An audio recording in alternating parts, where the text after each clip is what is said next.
Hey guys, tonight we are drifting back, way back to a time of marble palaces, whispered conspiracies, and emperors whose whims could reshape the known world, or at least make for some very confusing dinner parties. Imagine, if you will, the warm Mediterranean sun beating down on the Forum, the distant roar of the Colosseum, the scent of roasting meats, and something vaguely unsanitary because, well, it's ancient Rome. You're a citizen, perhaps trying to make sense of decrees that change with the wind, issued by men who are, for all intents and purposes, living gods. And honestly, given some of their hobbies we'll be exploring, you probably wouldn't survive a week trying to navigate that social scene without accidentally offending someone who owns a lot of lions. One wrong comment about the emperor's new fly swatting technique, and it's to the gladiatorial school with you. So before you get comfortable, take a moment to like the video and subscribe, but only if you genuinely enjoy what I do here. And as always, I'd love to see you drop your location and local time in the comments below. It's always fascinating to see where everyone is winding down from. Now dim the lights, maybe turn on a fan for that soft background hum, and let's ease into tonight's journey together. You find yourself standing on the Palatine Hill, the air thick with the scent of laurel and distant kitchens. Below you, Rome sprawls, a city of incredible contrasts, of breathtaking beauty and startling squalor, of profound philosophy and brutal spectacle. It's a world where one man, the emperor, holds sway over tens of millions of souls, from the misty forests of Britannia to the sun-scorched deserts of Egypt. This isn't just kingship, as you might have pictured it from fairy tales. The Roman emperor, particularly as the office evolved, became something more, something almost cosmic. The very first emperor, Augustus, was careful, of course. He maintained the illusion of the Republic, calling himself princeps, or first citizen. A shrewd move, really, considering his great-uncle Julius Caesar got famously ventilated for looking a bit too much like a king. Augustus, a mainstream historical fact for you, projected an image of modest living, at least by later imperial standards, residing in a relatively unassuming house on the Palatine. But even he laid the groundwork for the cult of the emperor, an idea that would bloom sometimes into rather poisonous flowers under his successors. As you wander through the ghostly corridors of power, imagine the sheer weight on an emperor's shoulders. You're not just managing a country, you're managing a vast multicultural empire, a patchwork of fiercely independent tribes, ancient kingdoms, and bustling new colonies, all held together by the might of the legions and a surprisingly efficient postal service. Because even an emperor needs to know if the grain shipment from Alexandria is running late. There are wars on the frontiers, rebellions brewing, senators back in Rome who think they could do a much better job, and some who are actively plotting to prove it, and the ever-present clamor of the Roman mob demanding bread and circuses. Sleep. You imagine must have been a precious, fleeting commodity. It's enough to make anyone a bit peculiar. Wouldn't you say? Perhaps that explains why some of them developed what we might generously call unique coping mechanisms. Or less generously, why some of them just went spectacularly off the rails. Think about the isolation. You're at the very pinnacle of society. Who do you trust? Every smile might hide a dagger. Every whispered confidence could be a trap. Your family members are often your most dangerous rivals. Just ask anyone named Britannicus. Your friends are courtiers, sycophants, people who tell you what you want to hear, because their careers, their very lives depend on your favor. It's a gilded cage albeit one with excellent catering and an entire Praetorian guard for a security detail. And with unlimited resources, with the wealth of an empire at your fingertips, what do you do when you're bored or stressed or simply curious to see if it's really possible to teach a parrot to recite Virgil with perfect diction? When no one can realistically tell you, no, Caesar, that's a terrible idea, the scope for creative self-expression becomes alarmingly wide. You want to build a personal lake in the middle of your palace? Go for it. Fancy appointing your favorite racehorse to high office? Well, we'll get to that. It's like giving a toddler the keys to a candy factory in a small nation's treasury. Delightfully chaotic for a moment, then someone's going to get a stomachache, or in this case, possibly assassinated. This brings us to the nature of their pastimes. Were they merely the eccentricities of powerful men amusing themselves, or something more? Historians still argue whether the accounts of certain emperors' eccentricities were wholly factual or amplified by hostile senatorial sources. Writers like Suetonius and Tacitus, our primary windows into this world, were often writing with their own agendas, sometimes decades or even centuries after the events, and they certainly enjoyed a bit of scandalous gossip. They were, in a way, the paparazzi and tell-all biographers of their day. And just like today, sensationalism sold. So we must tread carefully, sifting through the moral judgments and the political spin to try and glimpse the person behind the purple toga. Yet even with a grain of salt, or perhaps an entire salt mine from Pannonia, some of the stories are just too specific, too bizarre to be entirely fabricated. They hint at personalities warped by absolute power, by the adulation of millions, and by that ever-present gnawing fear. Consider for a quirky tidbit the sheer mania for chariot racing. Emperors didn't just watch. Some, like Nero and later Commodus, participated, which was scandalous in itself for a Roman aristocrat, let alone an emperor. They would train, identify with factions: the greens, the blues, the reds, the whites, and the public would go absolutely wild. Betting was rampant. Riots could break out over a disputed race. Imagine the president or prime minister moonlighting as a Formula One driver, and you're halfway there. It was more than sport. It was a vital public spectacle, a way for the emperor to connect with the masses or to distract them. So, an emperor's hobby wasn't always a private affair. Sometimes it was a very public statement or a very public indulgence.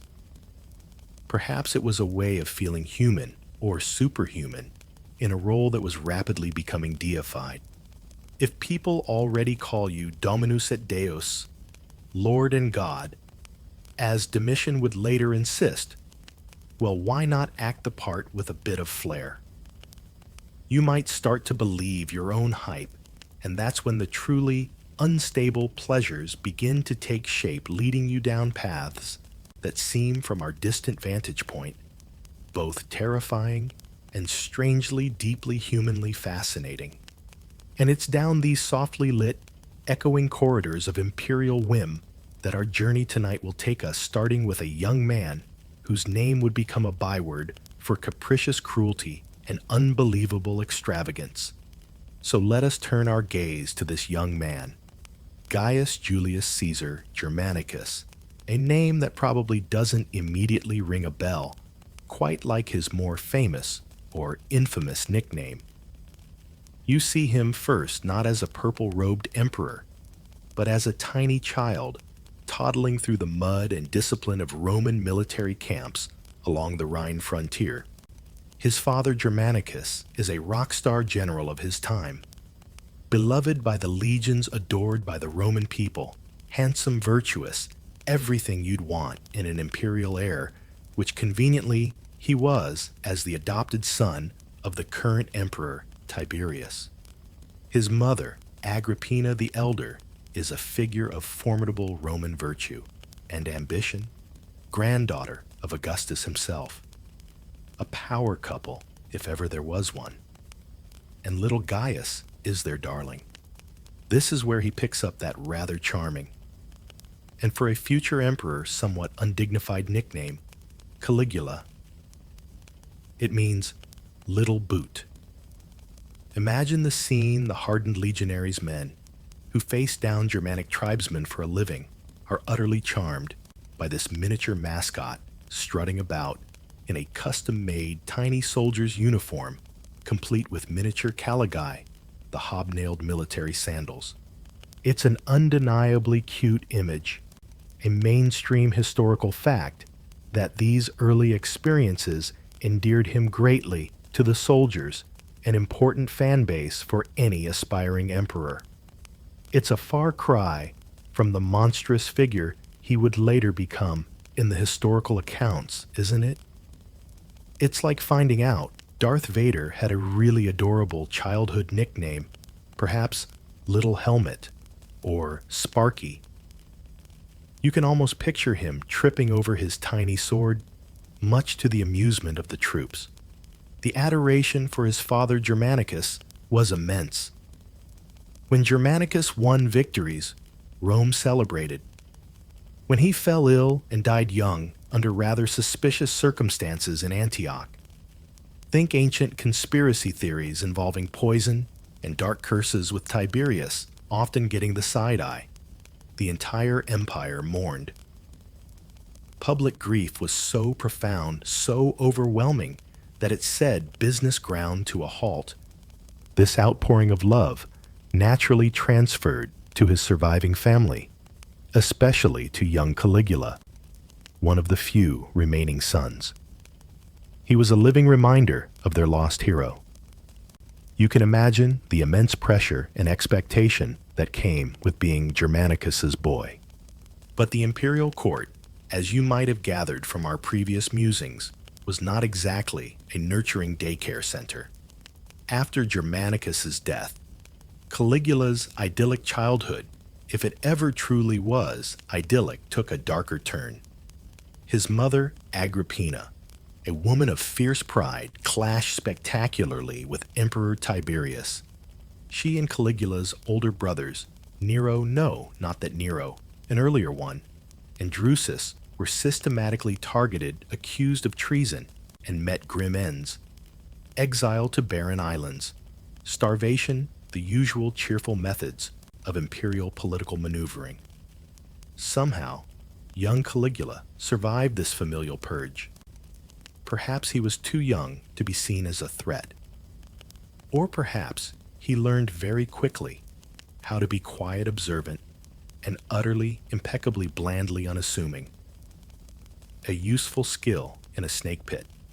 He eventually found himself summoned to the island of Capri to live with the aging reclusive and increasingly feared Emperor Tiberius. Try to picture that for a moment. You're a young man, your father, a beloved hero, your mother and brothers dead or disgraced, thanks to the very man who now controls your every breath. You're living on a secluded island in opulent villas that, as we'll explore later, were developing their own rather sinister reputation.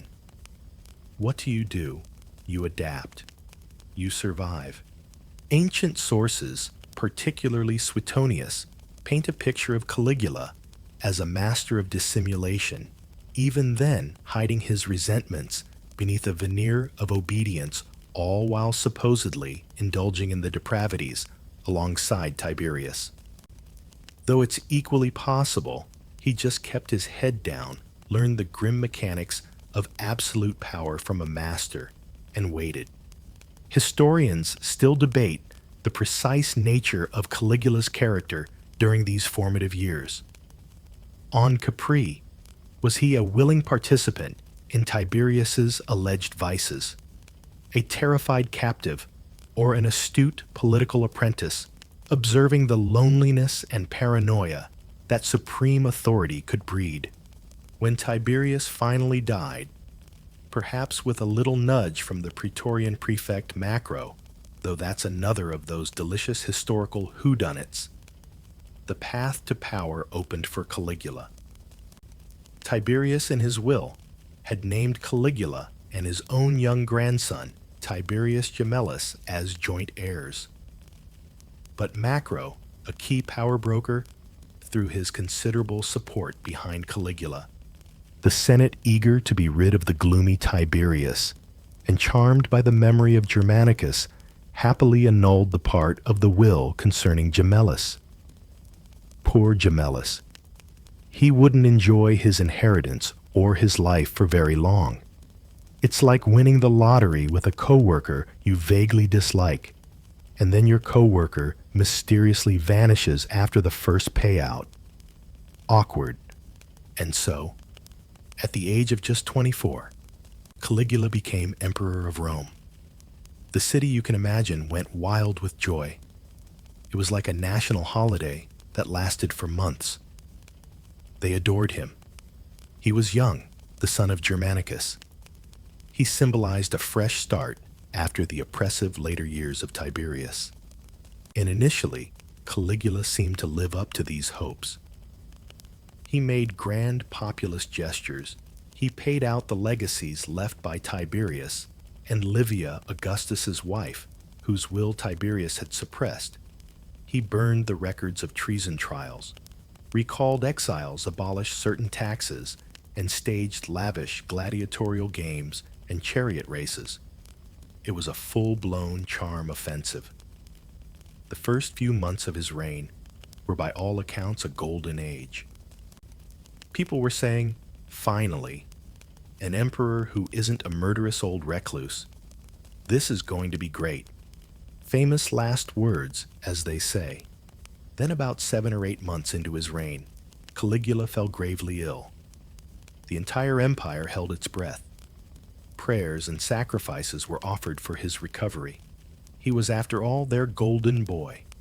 And he did recover. But according to some ancient historians, the man who recovered was not the same man who had fallen ill. This is the pivotal moment, the great enigma of Caligula's reign. It's here that historians still debate the precise moment or cause of Caligula's supposed transformation from a beloved young ruler into the erratic tyrant of legend. Was it the illness itself? Some have speculated about encephalitis, meningitis, or even a form of epilepsy, something that could have caused brain damage and personality changes. Or had the illness simply stripped away a carefully constructed facade, unleashing a nature that had always been there, suppressed by circumstance and ambition? Perhaps the adulation, the sudden realization of near limitless power, was simply too much for a young man who had already endured such a traumatic youth. Maybe he was just a bit of a jerk all along, and now he didn't have to hide it. The why is a question that will likely never be answered definitively.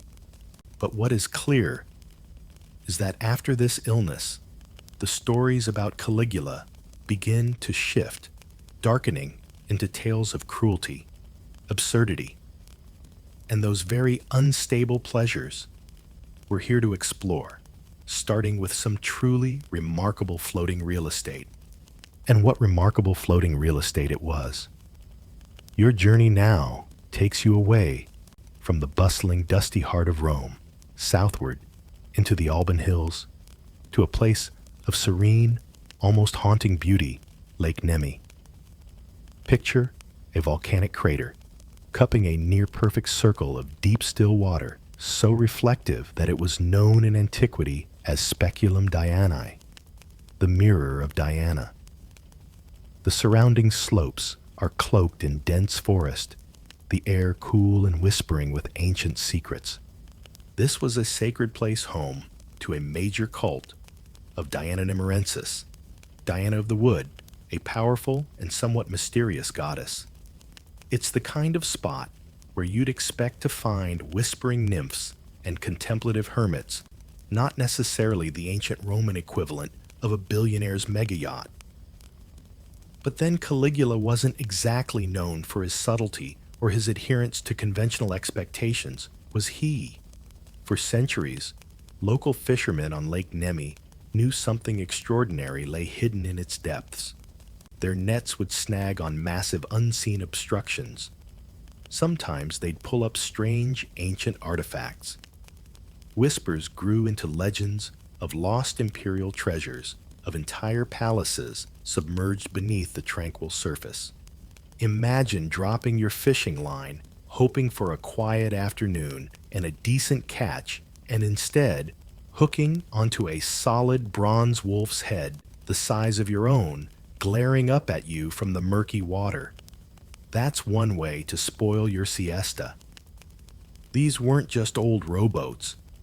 These were clearly something on a completely different scale. A few ambitious, if somewhat clumsy attempts were made over the centuries to recover these sunken wonders, starting as far back as the 15th century.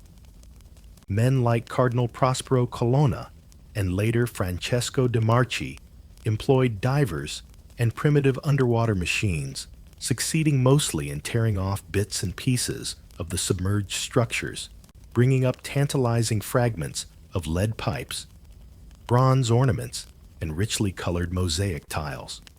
It was like trying to understand a Michelangelo masterpiece by yanking off a few square inches of painted plaster. But these finds only fueled the belief that something truly spectacular was down there.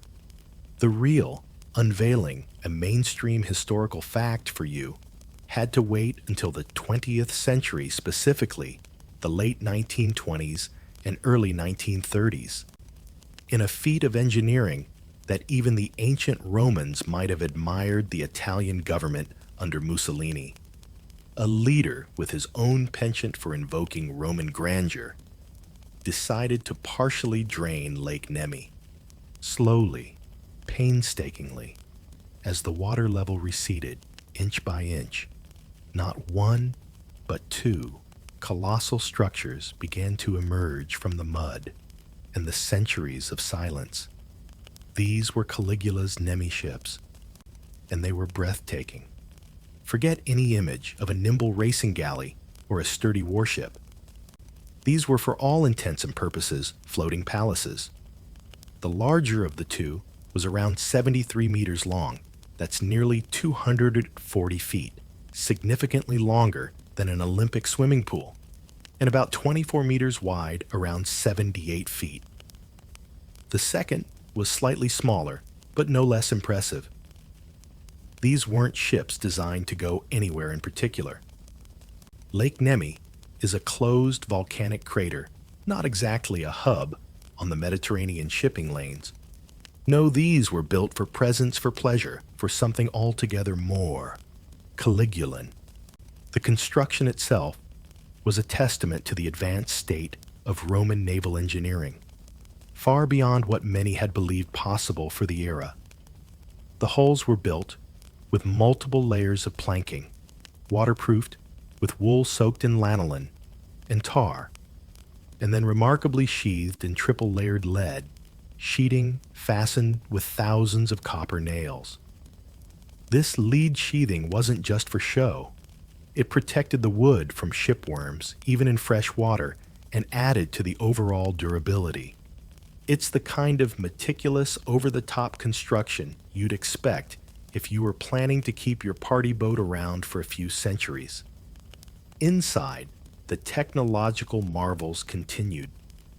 They found evidence of sophisticated plumbing systems, providing hot and cold running water to onboard baths.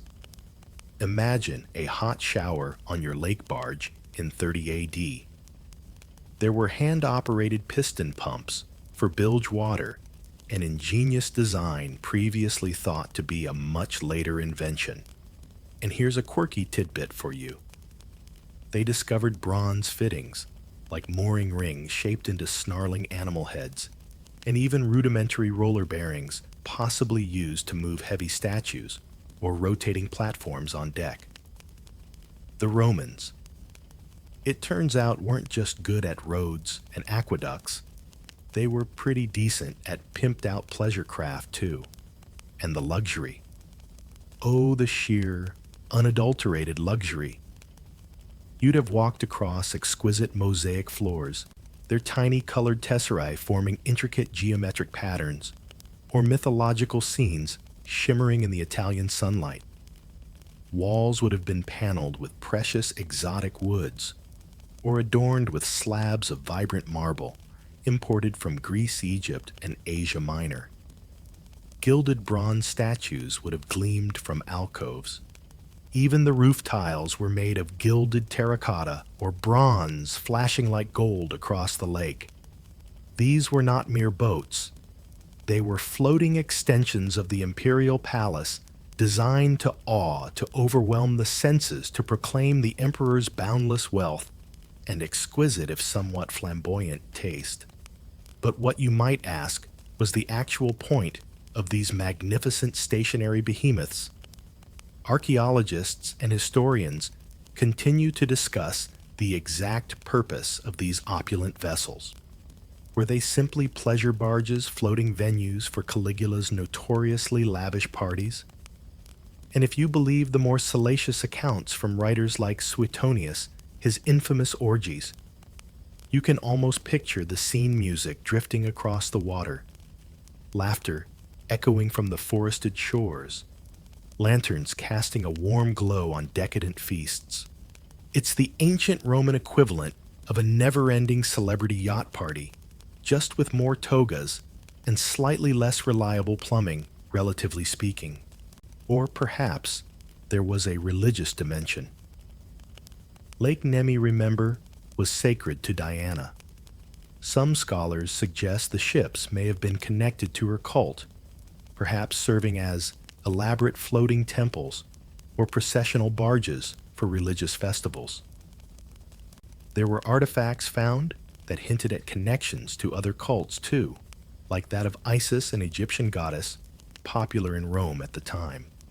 Caligula was known for his fascination with various deities, and later for his own rather enthusiastic claims to divinity. Maybe these ships were part of that evolving self-perception, a way to associate himself with the gods, to literally float above the mortal realm in divine splendor.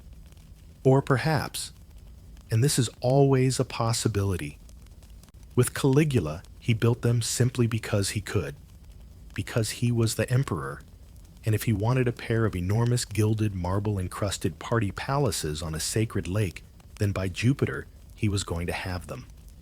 It's a bit like asking why a modern tech billionaire builds a private space rocket. Because it's there, and they have the resources, and who's going to tell them it's a bit much? Tragically, these unique windows into Caligula's world, these incredible survivals from antiquity, are no longer with us.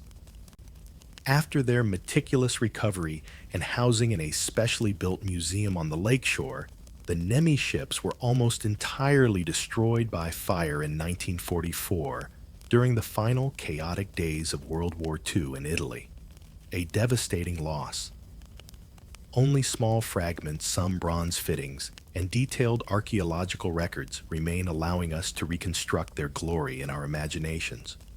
But even from these remnants, you get a sense of the scale, the ambition, and the sheer unadulterated extravagance that Caligula poured into these floating fantasies, a perfect shimmering reflection of his increasingly unstable yet undeniably fascinating reign.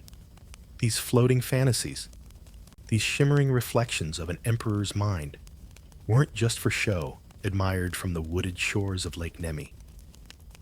Oh no, they were alive with activity, with the pulse of Caligula's court. So let's, you and I, very quietly step aboard. Feel the gentle sway beneath your feet, a subtle rocking motion that reminds you you're not quite on solid ground, literally, or perhaps metaphorically. The deck is vast, paved with intricate mosaics that feel cool even under the warm Italian sun. polished marble columns rise towards the sky, supporting awnings of rich purple fabric, the imperial color naturally, that billow softly in the lake breeze, offering shifting patterns of sun and shade. You'd hear the gentle lapping of water against the lead-sheathed hull, a constant soothing rhythm. But that would be just the background noise. Layered over it, the lilting notes of a distant lyre, the soft strumming of a harp, or perhaps the more boisterous clang of cymbals and the beat of a drum if the party was in full swing. The air would be thick, with a curious blend of scents, the fresh, slightly damp smell of the lake and surrounding forest mingling with expensive, imported incense, the heady perfume of exotic flowers arranged in bronze urns, and of course, the ever-present aroma of food and wine. It's a far cry from the usual scent of wood smoke and ancient city that you'd find down in Rome. This is curated air, imperial air. Imagine Caligula himself moving through this space. By now, he's no longer the fresh-faced youth who charmed the legions with his tiny boots. He's the emperor robed in silk and gold, perhaps with a laurel wreath, or maybe something even more theatrical. He was known for enjoying dressing up as various gods and goddesses, which must have made state dinners. Interesting. Does he greet you with a charming smile, the one that reminds you of his beloved father, Germanicus? Or is there a distant, unsettling look in his eyes, a hint of the unpredictability that is rapidly becoming his hallmark? You'd choose your words very carefully, wouldn't you? One ill-judged comment about his new haircut, and you might find yourself taking a permanent swim in Diana's mirror. What would a typical day or night on these Nemi barges entail? Well, typical probably wasn't in Caligula's vocabulary, but you can certainly imagine the feasting. Roman banquets, as a mainstream historical fact, were legendary affairs. You wouldn't be sitting upright at a table, of course. You'd be reclining on plush couches propped up on one elbow, probably feeling a bit like you need a nap before the appetizers even arrive. Course after course of exotic delicacies would be presented on silver platters by an army of silent servants, roasted game birds, shellfish, glistening with sauces, strange and wonderful preparations of fish fruits piled high. Perhaps you'd sample peacock or try a dish seasoned with the infamous garum, that fermented fish sauce the Romans put on everything. Let's just say it was an acquired taste, and its aroma probably competed quite vigorously with the incense. Wine naturally would flow like water mixed with honey or spices served in beautifully crafted goblets. It's a long way from a quiet sandwich by the lake. And the entertainment. This wasn't just a case of putting on a relaxing playlist. Caligula would have had the finest musicians, poets, and performers at his beck and call. Perhaps a renowned poet would recite the latest epic, or maybe Caligula himself would favor the assembled company with one of his own compositions. Sources suggest his poetic efforts were, shall we say, not quite up to Virgil's standard, but you'd applaud wildly. Anyway, wouldn't you? Another masterpiece, Caesar's. Truly, Homer weeps. Dancers, their bodies oiled and gleaming, would perform intricate routines. Mimes would enact popular myths or bawdy comedies. It's possible that some of the theatrical machinery hinted at by the archaeological finds was used to create stunning visual effects. Imagine platforms rising from hidden compartments or curtains parting to reveal dramatic tableaux vivants. The guest list, you can imagine, would be a carefully curated, if somewhat anxious collection of senators, important military men, favored courtiers, visiting dignitaries, hoping to curry favor artists, and intellectuals. And then, if you believe the more scandalized ancient writers there would be a host of other companions. Suetonius, never one to shy away from a juicy detail, paints a picture of these barges as scenes of rampant debauchery. This is where we encounter a quirky or perhaps deeply unsettling tidbit. Caligula was said to enjoy not only indulging, but also publicly discussing the private lives and performances of his guests and even his own sisters with whom he was rumored to have inappropriate relationships. Whether these gatherings were merely decadent, a display of imperial magnificence intended to awe and entertain, or ventured into the truly depraved, as his detractors claimed, remains a subject of speculation and endless historical gossip. We must remember that our sources were often writing to condemn to paint these emperors in the darkest possible hues. But even if only a fraction of it is true, life aboard Caligula's yachts was clearly no ordinary cruise. You try to picture the atmosphere. The sheer opulence is undeniable, dazzling, almost dreamlike. But beneath the veneer of pleasure, there must have been a constant thrum of tension. Your host is a man of mercurial moods, a man who holds the power of life and death over everyone present. One minute, he might be showering you with gifts. The next, he might be ordering your closest friend to be dragged away for some perceived slight. Laughter might be a little too loud, smiles a little too fixed. It's like attending the Mad Hatter's tea party, if the Mad Hatter had legions at his command and a penchant for creative cruelty. It's a golden cage, certainly with 5-star catering, but the bars are very much there, and the zookeeper is famously unpredictable. Think of the sounds, the music, the laughter. Some genuine, some undoubtedly forced, the clinking of wine cups, the murmur of conversations in Latin and Greek, the soft splash of an oar from a service boat, the distant hoot of an owl from the sacred groves of Diana that encircle the lake. The forest itself, dark and ancient, would loom over these brightly lit, noisy vessels, a silent, watchful presence. Did Caligula ever pause in the midst of his revelries to consider the deep sanctity of the place he had chosen for his floating pleasure domes? Or was the very act of imposing his will, his extravagance upon such a revered site, part of the appeal, a demonstration of his power over not just men, but also the gods and traditions of old? One can only imagine the local priests of Diana hearing the sounds of Caligula's parties drifting across the water into their sacred precinct, probably shaking their heads and muttering about the good old days. Kids these days, with their floating palaces and their complete disregard for ancient deities. Honestly, it's a scene of intoxicating, almost hallucinatory indulgence, a world unto itself, drifting on the still dark waters of Lake Nemi. A world built by an emperor who was perhaps trying to build a fantasy to escape the crushing realities of his power, or maybe just to see how far he could push the boundaries of human experience and imperial whim. Now, if building floating palaces on a sacred lake wasn't quite enough to demonstrate a unique imperial vision, or perhaps a worrying detachment from conventional hobbies, Caligula had another rather more four-legged avenue for expressing his imperial whim.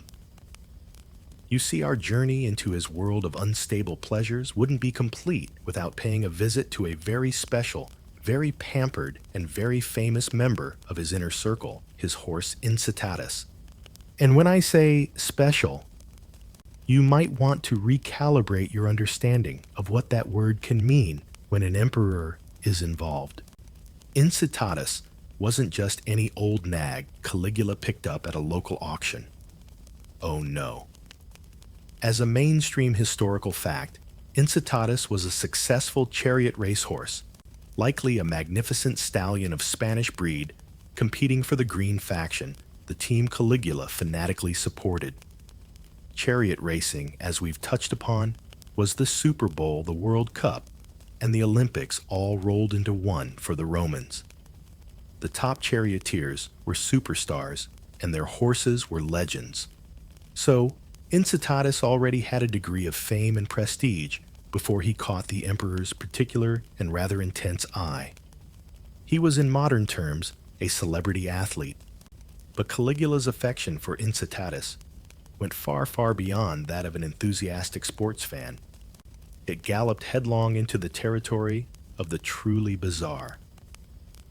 Imagine you're a stable hand, and you're told the emperor's favorite horse requires a new stable.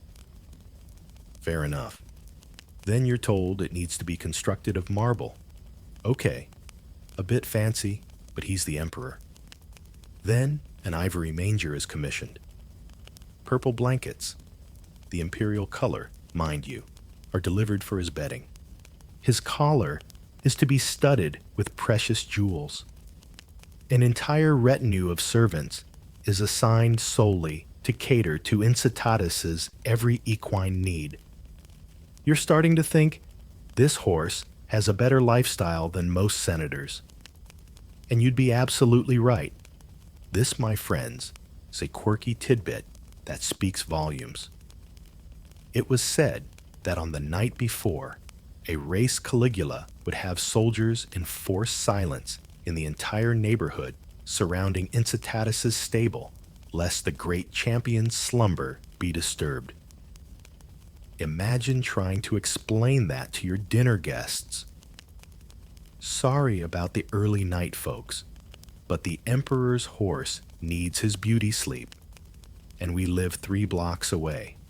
It gets better or worse, depending on your perspective. Caligula reportedly had Incitatus invite dignitaries to dine with him. Picture the scene: you, a distinguished senator, perhaps a man who traces his lineage back to the founders of Rome, receive an invitation. His Excellency Incitatus requests the honor of your presence at a banquet. You arrive, and there at the head of the table, metaphorically speaking, is the horse. Caligula himself would play host on behalf of Incitatus, ensuring his equine friend was served oats mixed with gold flakes. Or so the more embellished stories go. You'd be sipping the finest Falernian wine, making polite small talk, all while trying very hard not to make eye contact with the guest of honor, who might at any moment decide to neigh his disapproval of your latest policy proposal. The sheer, unadulterated awkwardness must have been an art form in itself. Senator Incitatus seems to think your views on grain subsidies are rather pedestrian. More wine. And then we arrive at the gilded cherry on top of this monument to imperial eccentricity, Caligula's alleged plan to make Incitatus a consul. Yes, you heard that right. A consul. One of the 2 highest elected officials in Rome, an office with immense historical prestige, a role that had once been the pinnacle of republican ambition. Suetonius and Cassius Dio, our ever-reliable sources for imperial scandals, both report that Caligula seriously announced this intention. He apparently believed Incitatus was more than qualified.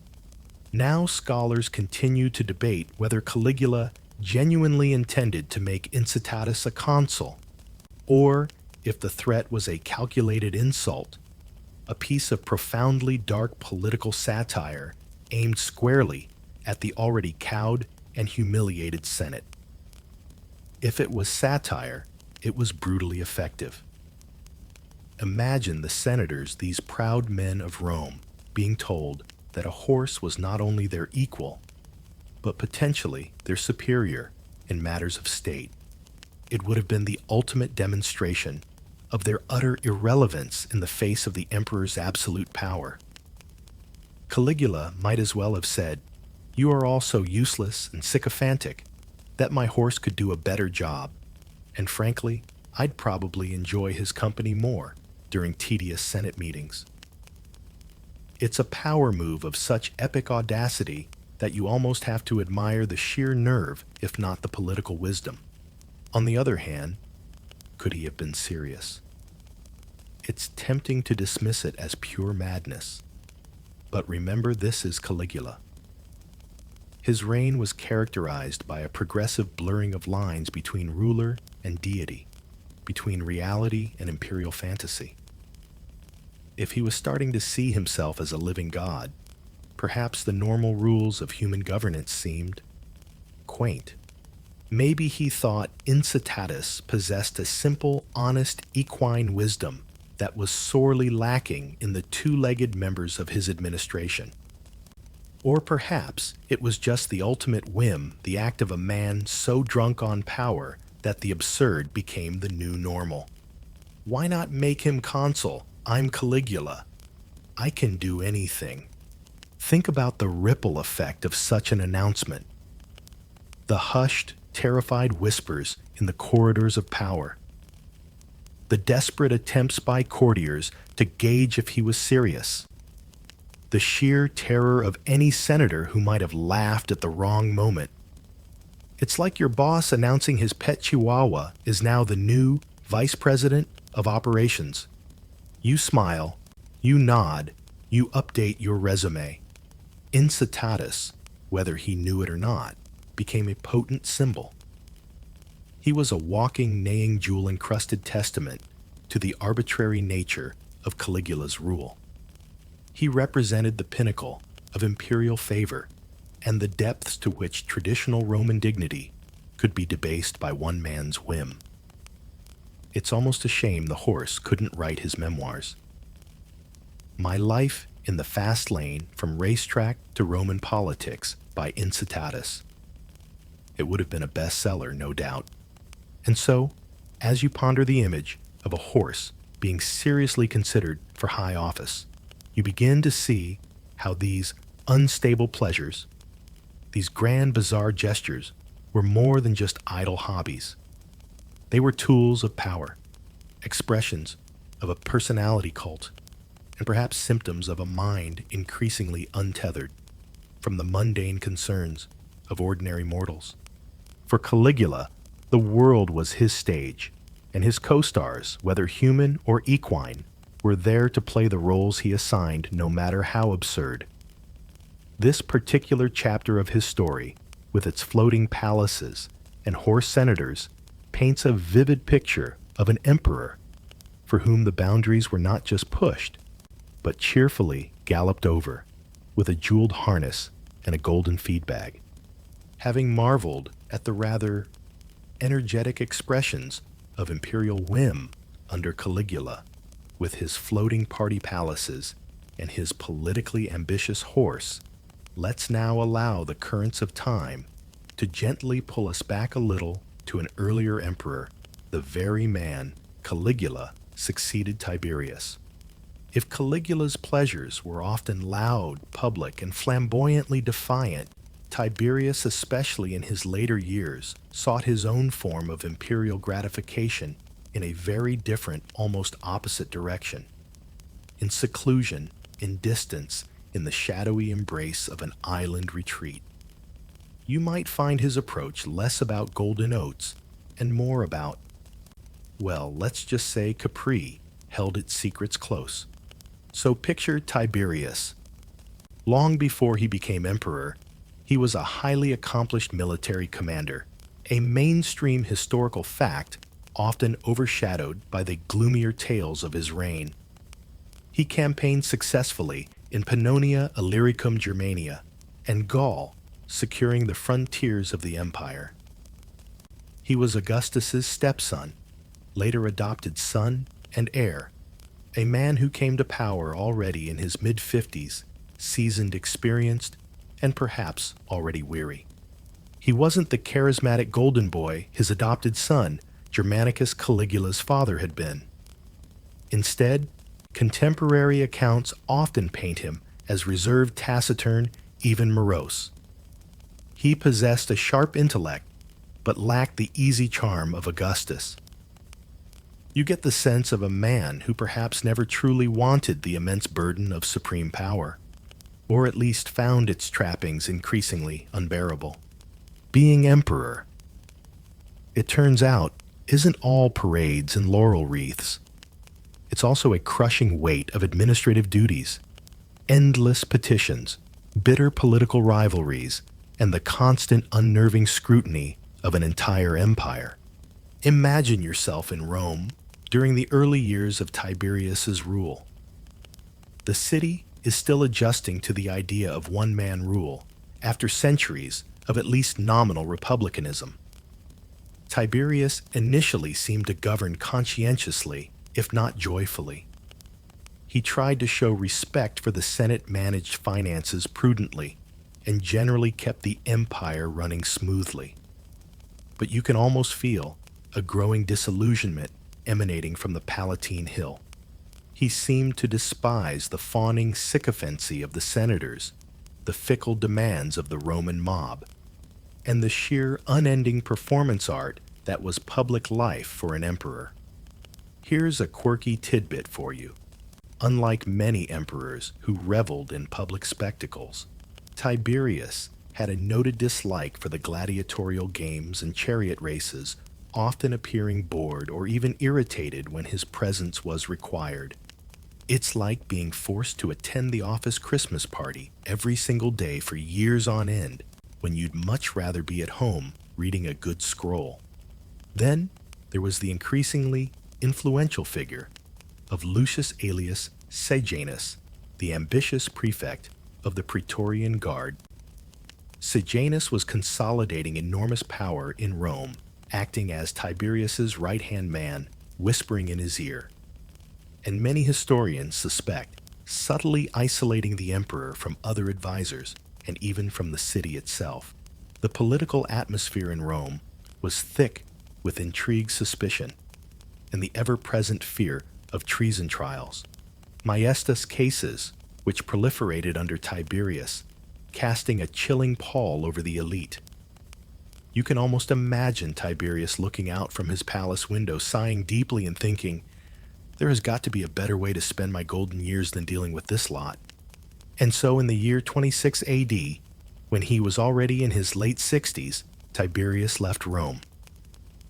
Initially, it was under the pretext of dedicating temples in Campania, a region south of the city. Then he moved on to the island of Capri, a place he had apparently found enchanting on previous visits. And then, he just didn't really come back to Rome. For the last 11 years of his reign, the Roman Empire was effectively governed from this small, ruggedly beautiful island in the Bay of Naples. He essentially ghosted his own capital city.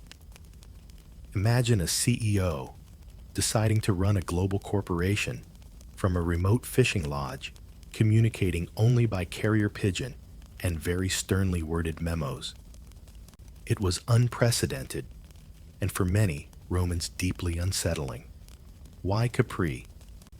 The island itself offers some clues. It's stunningly beautiful, with dramatic cliffs plunging into turquoise waters, hidden grottos, and breathtaking views. It was also highly defensible, accessible by sea, but easily controlled. A crucial consideration for an emperor, who was by this point deeply suspicious and perhaps genuinely fearful of plots against his life. He could escape the oppressive summer heat of Rome, the endless petitioners, the political snakes, and the senatorial grass. He could perhaps find a measure of peace.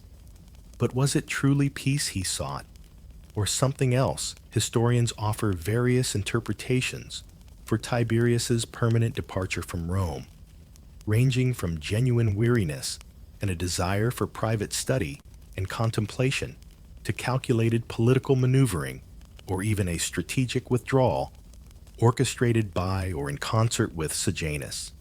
Some argue he was simply an old tired man, burdened by a lifetime of service and personal tragedies, like the death of his son Drusus, who wanted to live out his remaining years in quiet comfort, far from the madding crowd.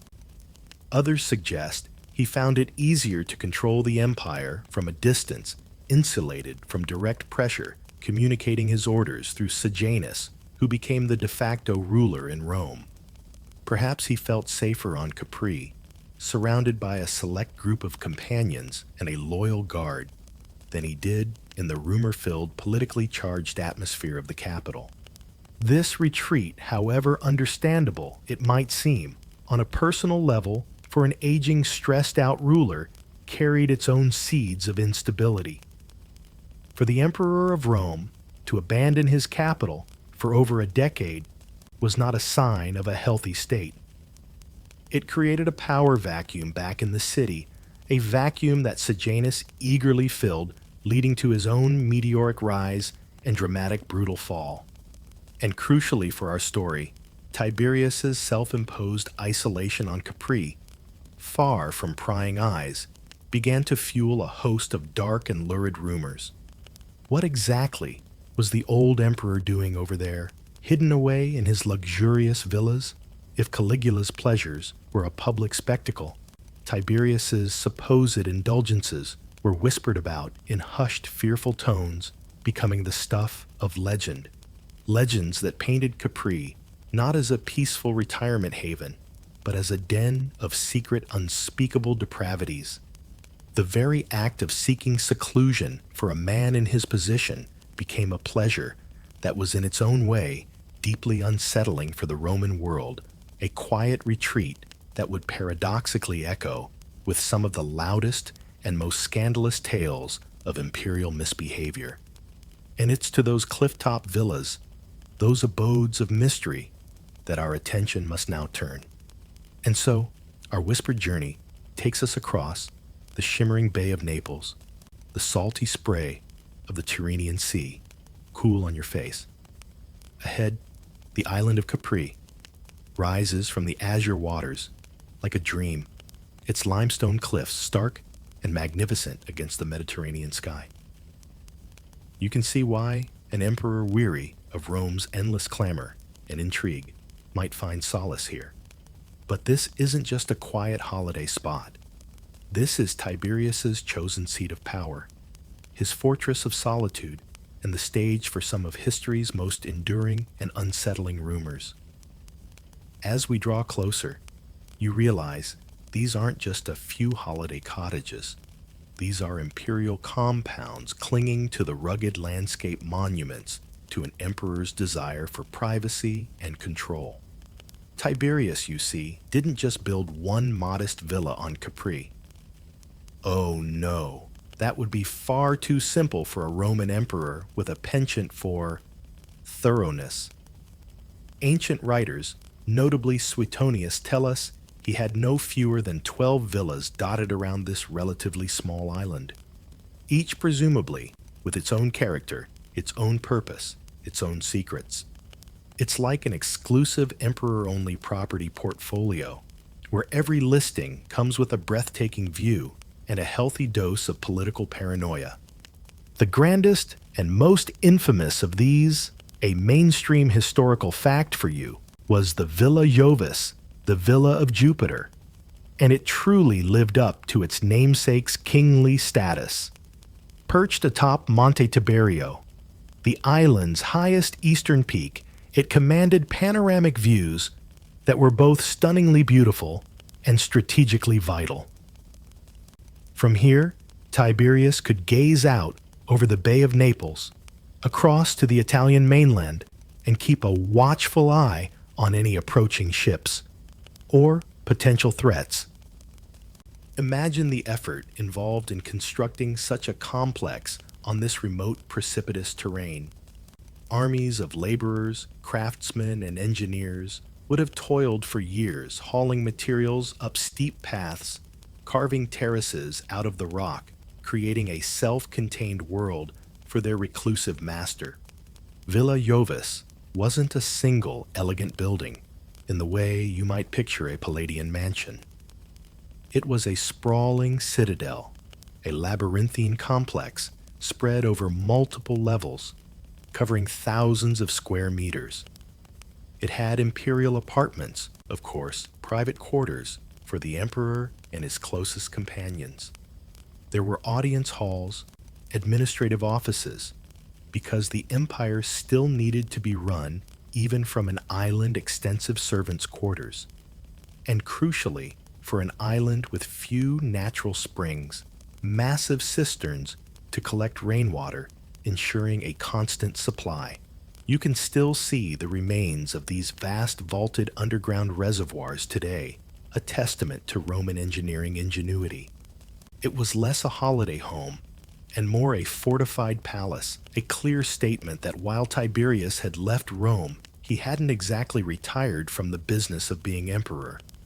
He was just doing it with a much better view, and presumably fewer interruptions. One of the most chilling features associated with Villa Jovis is the infamous Salto di Tiberio, Tiberius's leap. This sheer cliff, plunging hundreds of feet into the sea, is where, according to lurid tales, the emperor would dispatch those who had displeased him. After prolonged torture, the story goes victims would be unceremoniously tossed over the edge. Whether this is a grim fact or a colorful embellishment by hostile historians eager to paint Tiberius as a monster is, like so much from this era, open to debate. But the cliff is undeniably there, a stark reminder of the absolute power wielded from these heights. You can almost hear the wind whispering ancient mournful tales as it whips around the ruins. It certainly adds a certain frisson to the idea of being invited for a private chat with the emperor. Do come up to my villa. The views are to die for, literally. While Villa Jovis was the command center, other villas served different purposes. There was perhaps the Villa Damacuta, another significant complex whose ruins suggest a life of luxurious leisure with its own stunning sea views and perhaps a more relaxed atmosphere. If relaxed is a word one could ever truly associate with Tiberius's Capri. Near the main landing point of Marina Grande, the remains of the Palazzo Amare, the palace by the sea, suggest a grand maritime villa, perhaps the emperor's first port of call, or a place for more public-facing, relatively speaking, activities. And the architectural details within these villas, even in their ruined state, hint at a life of both secluded luxury and meticulous planning. Here's a quirky tidbit for you. Imagine the logistics of not just building, but supplying these dozen cliffside retreats. Barges laden with fresh food, wine oil, luxurious fabrics, marble for ongoing construction, or repairs, artworks, scrolls for the imperial library, and of course the staff, servants, guards, scribes, physicians, astrologers. Tiberius was said to be deeply interested in astrology. It was a constant stream of traffic across the bay, a lifeline connecting this isolated imperial world to the mainland. The emperor may have wanted to be alone, but he certainly didn't intend to rough it. Inside these villas, you'd find mosaic floors, fragments of delicate frescoes, private bath complexes with heated rooms, and perhaps even nymphea, ornamental grottos dedicated to nymphs, often featuring fountains and cool, shaded areas perfect for escaping the Mediterranean sun.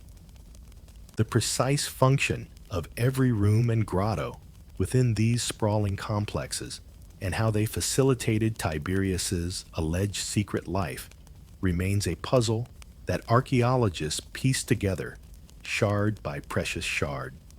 Were these hidden alcoves for quiet philosophical contemplation, as some of his defenders suggested? Or were they, as his detractors whispered the settings, for altogether less cerebral pursuits?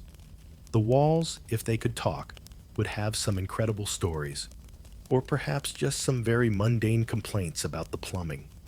The atmosphere within these imperial enclaves must have been extraordinary. Imagine the hushed footsteps of servants on marble floors, the distant murmur of the sea, the emperor himself, a rarely seen, almost spectral presence in the more secluded wings. There would be areas of stark functionality for administration, and then just beyond a guarded doorway, chambers of opulent private indulgence. It's a world designed for absolute privacy, for the cultivation of secrets.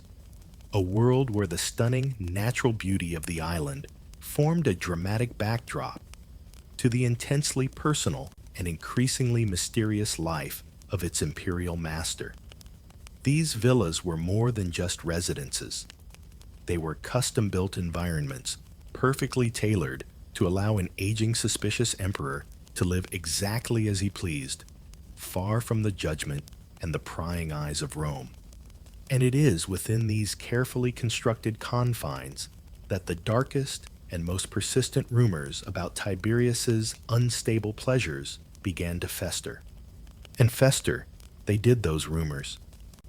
Within the secluded luxury of those cliff-top villas, far from the judgmental eyes and wagging tongues of Rome, or so Tiberius might have hoped, a narrative began to weave itself, a dark tapestry of whispers that would come to define his Capri years. You can imagine the Roman populace, and especially the anxious senatorial class left behind in the city, wondering just what their absent emperor was doing.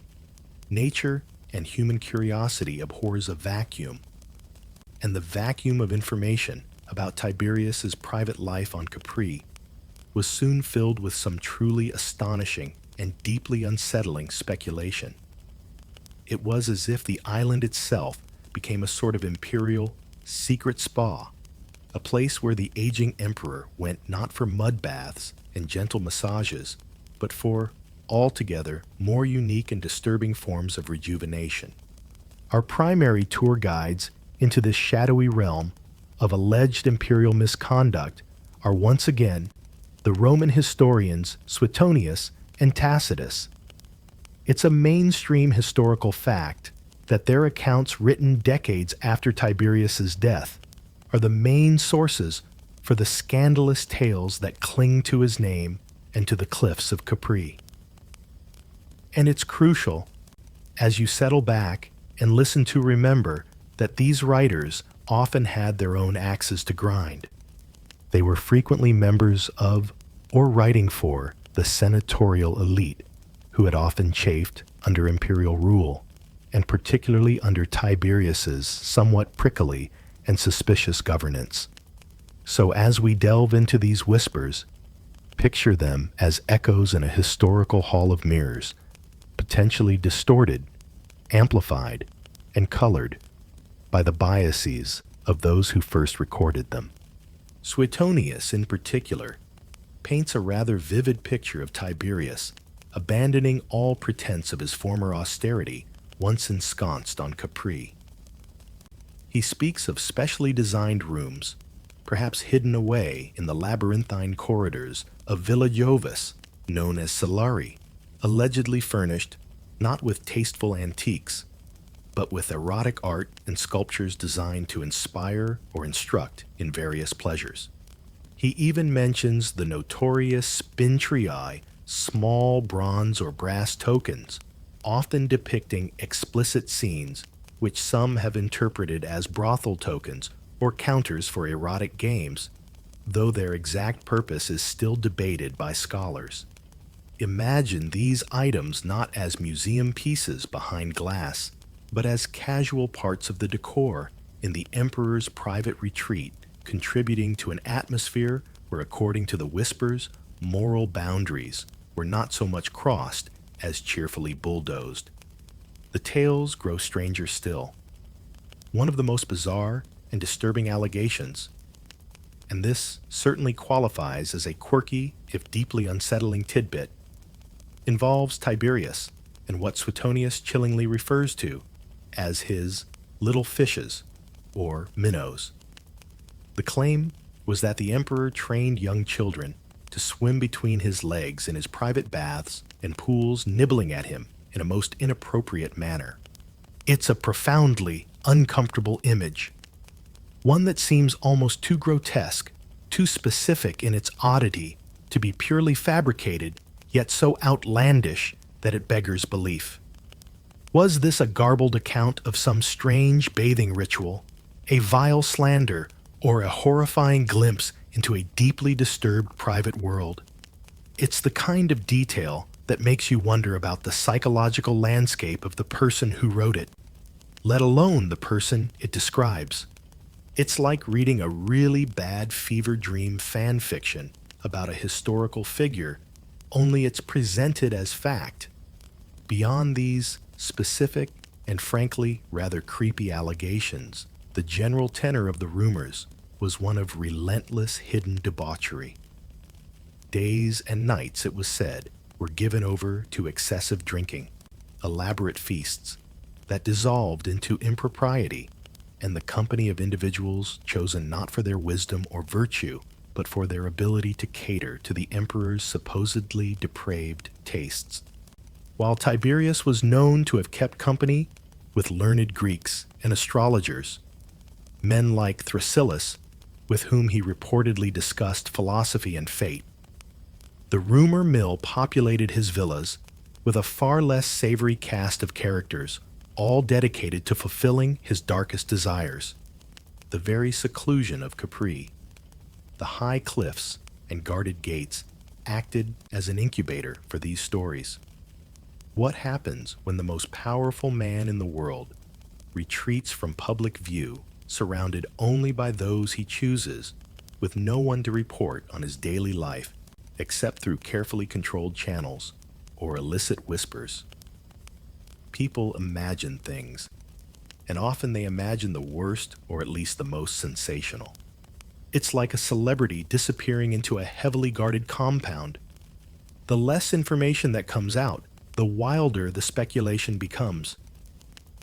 He's probably just reading and enjoying the quiet, some might say. Or others might counter with a knowing wink. He's building a secret lair and training squirrels to take over the world. With Tiberius, the popular imagination, fueled by his detractors, definitely leaned towards the ancient Roman equivalent of the squirrel-based world domination plot. The veracity of these scandalous tales, as you might expect, is fiercely debated by modern historians.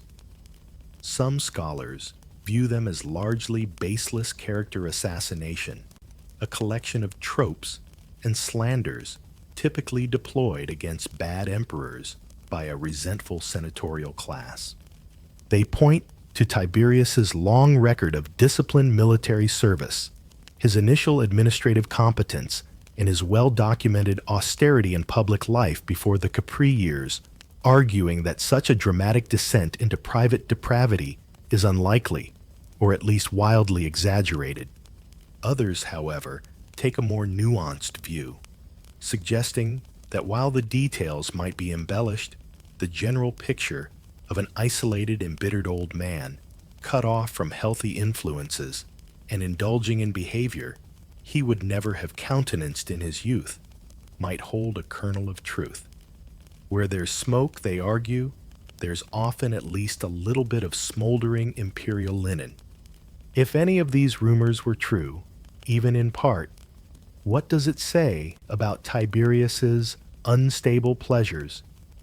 Perhaps they were a form of escape for a man burdened by immense responsibility, disillusioned with humanity, and haunted by personal losses and political betrayals. Perhaps in the quiet, sun-drenched isolation of Capri, surrounded by beauty and far from the judgment of Rome, he allowed himself to explore darker, more hidden facets of his desires. Or perhaps it was simply the ultimate expression of imperial power, the ability to do whatever one wished, with whomever one wished, in complete secrecy, accountable to no one. It's a chilling thought, the idea of a secret spa, where the only therapies on offer are those that cater to the jaded palate of a man who has everything, and therefore perhaps values nothing. The truth, as always, likely lies somewhere in the murky depths between the gleaming marble of the villas and the dark whispers that still echo from them. Beyond the whispers of scandalous parties and the architectural grandeur of his island fortress, what of the man himself? What was stirring in the mind of Tiberius, Claudius, Nero, Caesar, Augustus, Emperor of Rome, as he gazed out from his clifftop sanctuary onto the wine-dark sea? To truly understand the nature of his unstable pleasures, if indeed they were pleasures at all, we must try to imagine the psychological landscape of an aging emperor in self-imposed exile. It's a journey into a mind shaped by decades of power loss, intrigue, and now profound, almost hermetic isolation. Remember, Tiberius was no young upstart when he retreated to Capri. He was in his late 60s, an age when most Romans, if they survived that long, were enjoying a well-earned retirement, perhaps pottering in their gardens, or grumbling about the youth. Tiberius, however, was still the absolute ruler of a vast empire, a responsibility he had shouldered for over a decade after a long and often arduous career in military and state affairs. He had seen the best and worst of humanity, the loyalty of soldiers, the sycophancy of senators, the betrayal of trusted allies, and the devastating loss of loved ones, including his own son Drusus. You can picture these experiences etching themselves onto his soul, perhaps leaving him weary, cynical, and profoundly wary of human connection. His natural inclination toward suspicion, noted even before his imperial reign, seems to have found fertile ground in the rarefied air of Capri. Imagine being surrounded by a small, select group of companions, your every word carrying immense weight, your every frown a potential death sentence for someone miles away in Rome. Who do you trust the island, while a physical fortress could also become a mental one, where doubts and fears echoed louder in the absence of dissenting voices or grounding realities? It's a mainstream historical fact that during his Capri years, the infamous treason trials or maiestas cases continued, and indeed some argue they intensified in severity.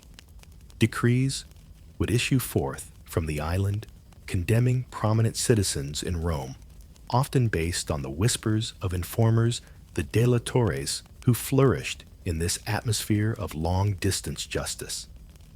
Rome, in a sense, held its breath, waiting for the next dispatch from the imperial recluse.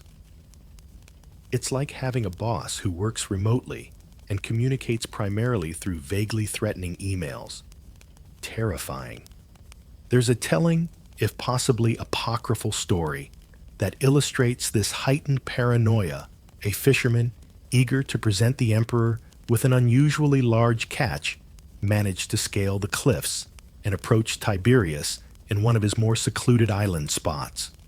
Instead of being thanked for his trouble and his impressive fish, the terrified emperor, startled by this unannounced intrusion, had the poor man's face scrubbed raw with his own catch, fearing he was an assassin who had discovered a secret route to his person. Whether true in all its details or not, the tale paints a vivid picture of a man living on a knife edge of fear, where even a well-intentioned gift could be perceived as a mortal threat. This profound suspicion was likely intertwined with a deepening misanthropy. His surviving letters to the Senate, as recorded by historians like Tacitus, are often laced with contempt and a weary bitterness. "O men ready for slavery," he supposedly exclaimed after one particularly obsequious display from the senators. It's as if he had peered into the heart of Roman high society and found nothing but ambition, deceit, and a craven willingness to flatter. Perhaps his retreat was in part a rejection of a world he had come to despise. He might have found the company of his learned companions, like the renowned astrologer Thrasyllus of Mendes, more congenial. Here's a quirky tidbit. Tiberius was deeply invested in astrology, and Thrasyllus was one of his closest confidants on Capri, reportedly influencing some of the emperor's decisions with his celestial readings. You can imagine them two old men poring over star charts in a quiet villa chamber, seeking cosmic answers, while the human world outside seemed increasingly chaotic and untrustworthy. The ultimate test of Tiberius's psyche during this period undoubtedly came with the conspiracy and downfall of Sejanus in 31 AD. Sejanus, his trusted praetorian prefect, his eyes and ears in Rome, the man he had elevated to almost co-ruler status, was discovered to be plotting against him. From Capri, with remarkable cunning and ruthlessness for an aging recluse, Tiberius orchestrated Sejanus's destruction. Imagine the profound betrayal, the confirmation of his deepest fears about loyalty and ambition. This event must have plunged him further into bitterness and suspicion, reinforcing his decision to remain aloof from the viper's nest of Roman politics. It's like finding out your most trusted IT guy, the one with all the passwords, has been secretly trying to embezzle the entire company from under your nose while you were trying to enjoy your island retirement. Psychohistorians and classicists alike speculate on the extent to which Tiberius's isolation exacerbated his pre-existing tendencies towards suspicion, or whether his paranoia was a grimly rational response to the very real dangers and betrayals he faced throughout his life. Was he descending into a kind of senile dementia, as some of his detractors hinted? Or was he a man of sharp intellect, pushed to the limits of his endurance, who found in solitude the only way to maintain control both over the empire and over his own fragile peace of mind? The geyser, unstable pleasure of such profound solitude for a ruler is a curious concept. On one hand, the peace, the quiet, the freedom from daily demands might seem an undeniable good. But for an emperor whose well-being and judgment directly impacted millions, this kind of isolation could be profoundly destabilizing. It cut him off from diverse opinions, from the pulse of the empire, from the kind of human interactions that can ground a leader in reality. His private world on Capri, whether filled with dark debaucheries, as the rumors claimed, or simply with quiet scholarship and stargazing, became a bubble. And within that bubble, his perception of the world outside could easily become warped. His personal preference for privacy, indulged to an extreme degree, arguably contributed to an atmosphere of fear and uncertainty across the empire. He wasn't just off the grid. He was the grid, and he'd taken it to a remote island where the Wi-Fi was, metaphorically speaking, extremely dodgy. Was he lonely, this old emperor, in his magnificent cliff-top cages?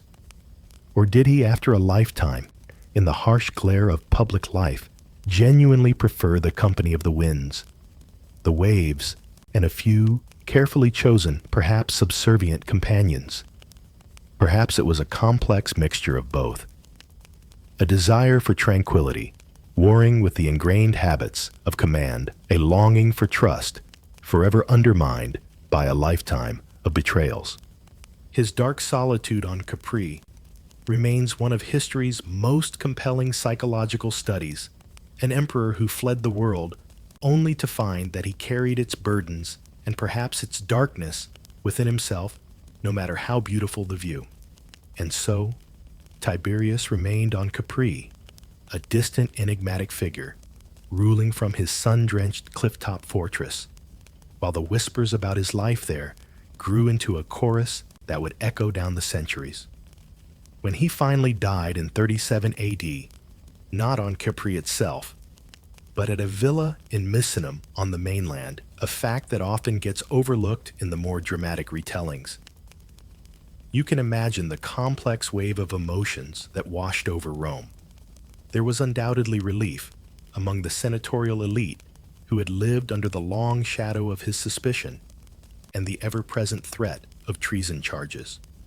The common populace, who had perhaps felt his absence more as neglect than tyranny, reportedly reacted with a grim sort of glee, with some shouting the traditional condemnation for a despised ruler, Tiberius to the Tiber, a call to drag his body through the streets and unceremoniously dump it into the river.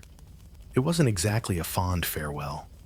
But the most lasting impact of Tiberius's controversial Capri seclusion wasn't felt in the immediate chaotic aftermath of his death. It was carefully, artfully, and devastatingly crafted by the historians who came after him. This is a mainstream historical fact. Writers like Tacitus, in his Annals, and Suetonius, in his Lives of the 12 Caesars, became the primary architects of Tiberius's enduring image. Writing several decades or even a century after his reign, they possessed not only access to earlier sources and oral traditions, but also immense literary skill. And they wove a narrative of a gloomy, suspicious, and ultimately depraved tyrant that has proven remarkably difficult to unpick. For these historians, often reflecting the views of a senatorial class that had felt marginalized and persecuted by the emperors, the Capri years were a gift. This period of Tiberius's life, shrouded in secrecy and already fertile with scandalous rumor, became the dramatic, lurid centerpiece of their accounts. His earlier, very real achievements, his decades of distinguished military service, his initial attempts at responsible governance, his generally prudent fiscal management, were either downplayed, reinterpreted through a negative lens, or simply overshadowed by the sheer magnetic horror of what was said to have happened on that island. It's like a brilliant but difficult actor whose entire career becomes defined by one notorious rumor-filled party, with all his Oscar-winning performances fading into the background. Capri itself, that beautiful, rugged island, was transformed in the historical imagination. It ceased to be merely a stunning imperial retreat and became instead a byword for Tiberius's alleged vices, a legendary den of iniquity. You can almost imagine it in later centuries, becoming a kind of dark tourist spot, a place where visitors might shiver with a delicious thrill, thinking of the monstrous emperor and his unspeakable pleasures. This is a quirky yet plausible legacy. The island's very stones seem to absorb the dark glamour of its most famous imperial resident. Even today, when you visit Capri, amidst the luxury boutiques and sunbathing tourists, there's still that undercurrent, that faint whisper of Tiberius and his ghosts, a testament to the power of a well-told scandalous story. Tiberius, largely thanks to these powerful narratives focusing on his Capri seclusion, was firmly cemented in the bad emperor category, taking his place in the rogues gallery alongside figures like Caligula, his successor, ironically, and Nero. It's a convenient trope, the good emperor versus the bad emperor. And Tiberius, with his reclusive habits and the damning indictments of Tacitus and Suetonius, fit the latter mold perfectly. His retreat was interpreted not as a sign of weariness or a desire for scholarly contemplation, but as the act of a man who wished to indulge his vices without scrutiny, a man who had in essence abandoned his responsibilities for the sake of his unstable pleasures. This powerful negative portrayal has meant that for centuries, the complexities of Tiberius's character and reign were often lost. The idea that he might have been a capable, if deeply flawed, and unhappy ruler, grappling with an almost impossible job, was largely subsumed by the image of the monster of Capri, the subtleties of his administration, the challenges he faced, the genuine threats that might have fueled his paranoia. all were flattened under the weight of the scandalous Capri narrative. It's a testament to the enduring power of the written word, especially when wielded by masters like Tacitus.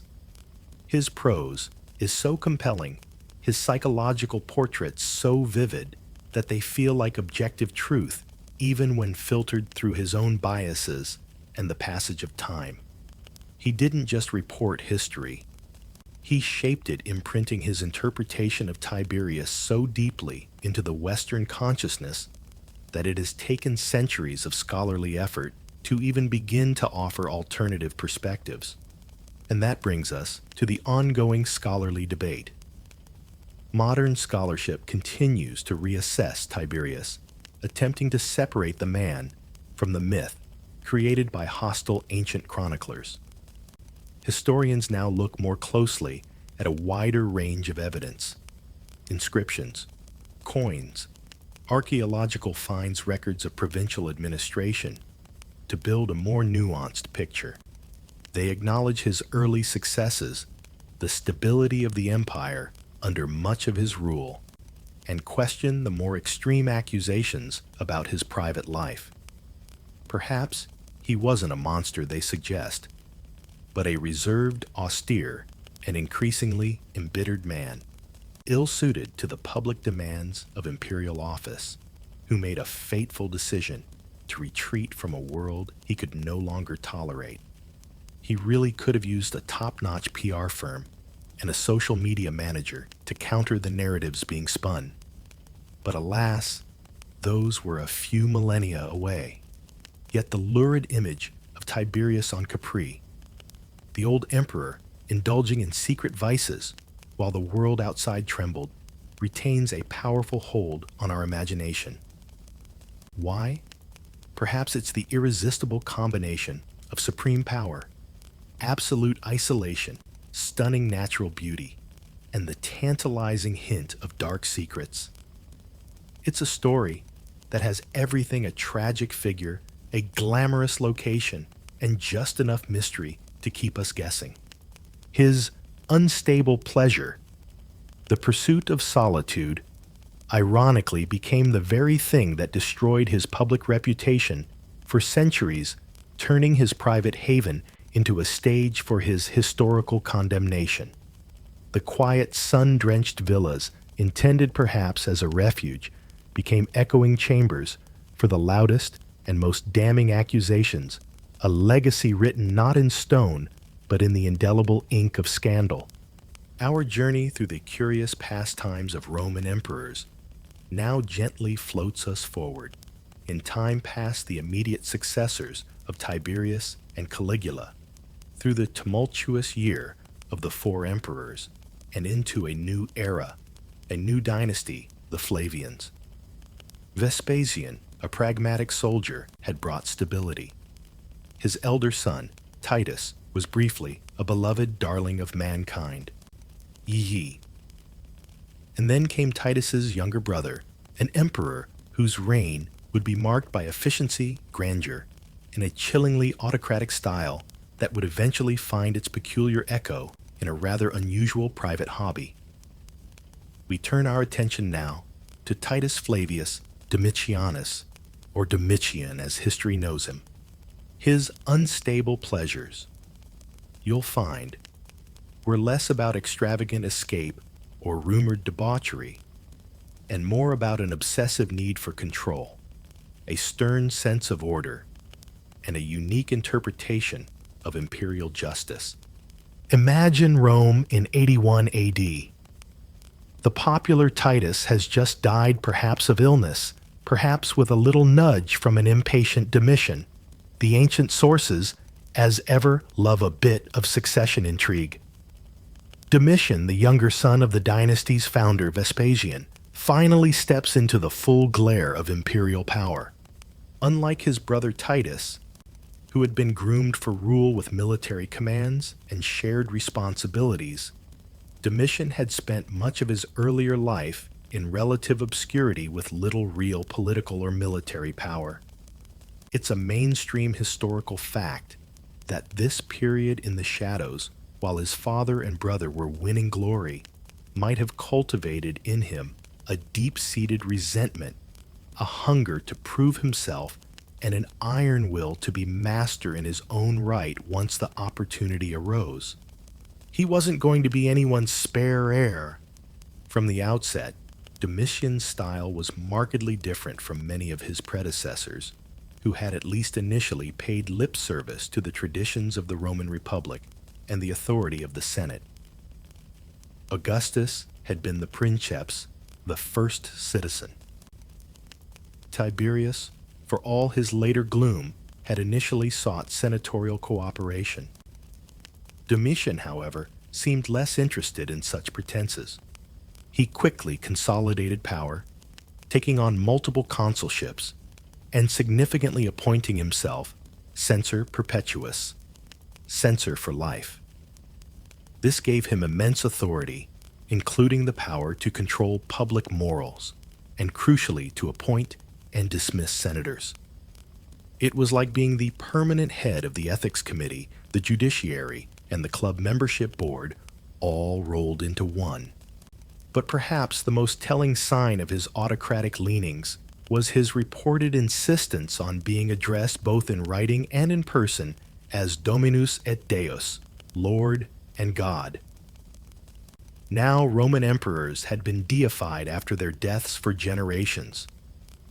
Augustus had posthumously become Divus Augustus, but for an emperor to demand such divine honors during his lifetime was a profound shift, a stark assertion of absolute divinely sanctioned authority that sat very uncomfortably with the traditional Roman elite.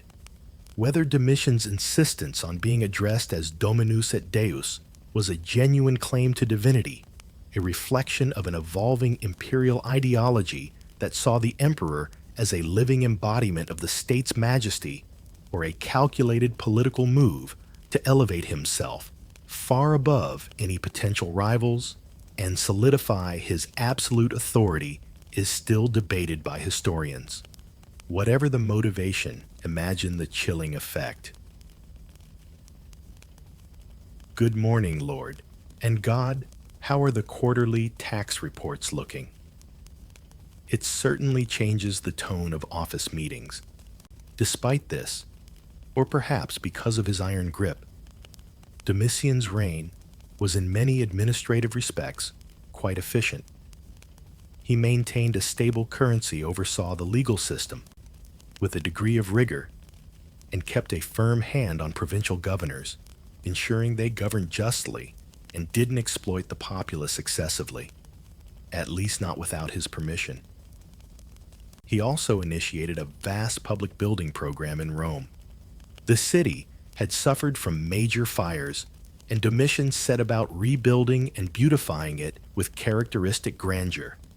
He completed the Colosseum, begun by his father, and constructed the magnificent Flavian Palace on the Palatine Hill, a sprawling complex designed to be the awe-inspiring heart of the empire. If you were judging by the shiny new buildings and the smoothly running bureaucracy, you might think things were going pretty well. However, alongside this efficiency ran a current of suspicion and fear.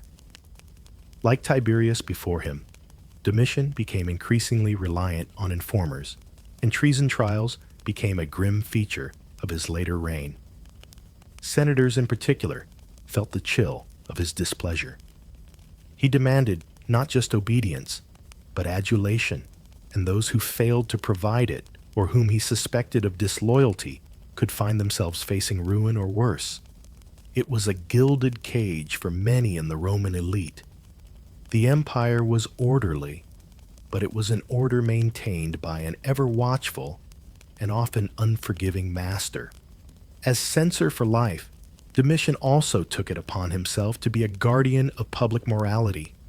He revived ancient laws against adultery, sought to curb extravagance, and even took action against Vestal virgins accused of unchastity.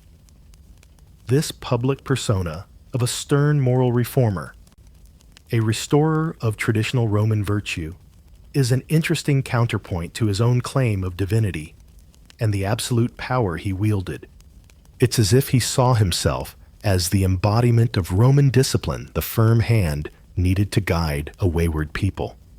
Interestingly, for a man who would become such a formidable and feared autocrat, here's a quirky tidbit in his younger years. Before the imperial purple beckoned, Domitian reportedly harbored literary ambitions. He was said to have written poetry, particularly on mythological themes, and even an epic on the Civil War his father had won. Very little of it survives, which is perhaps a mercy for students of Latin literature, or maybe a great loss. One can only speculate what kind of verses a future Lord and God might compose. Perhaps if his poetic career had taken off, if he'd won acclaim as the Virgil of his age, his path might have been different. The pen is mightier than the sword, as they say. But Domitian seems to have eventually decided that being a living deity with legions at his command was a more direct route to getting his views across. His building program, especially the Flavian Palace, was a clear statement of his imperial vision. This wasn't just a home. It was a declaration of power, designed with vast audience halls, elaborate courtyards, and an air of majestic formality.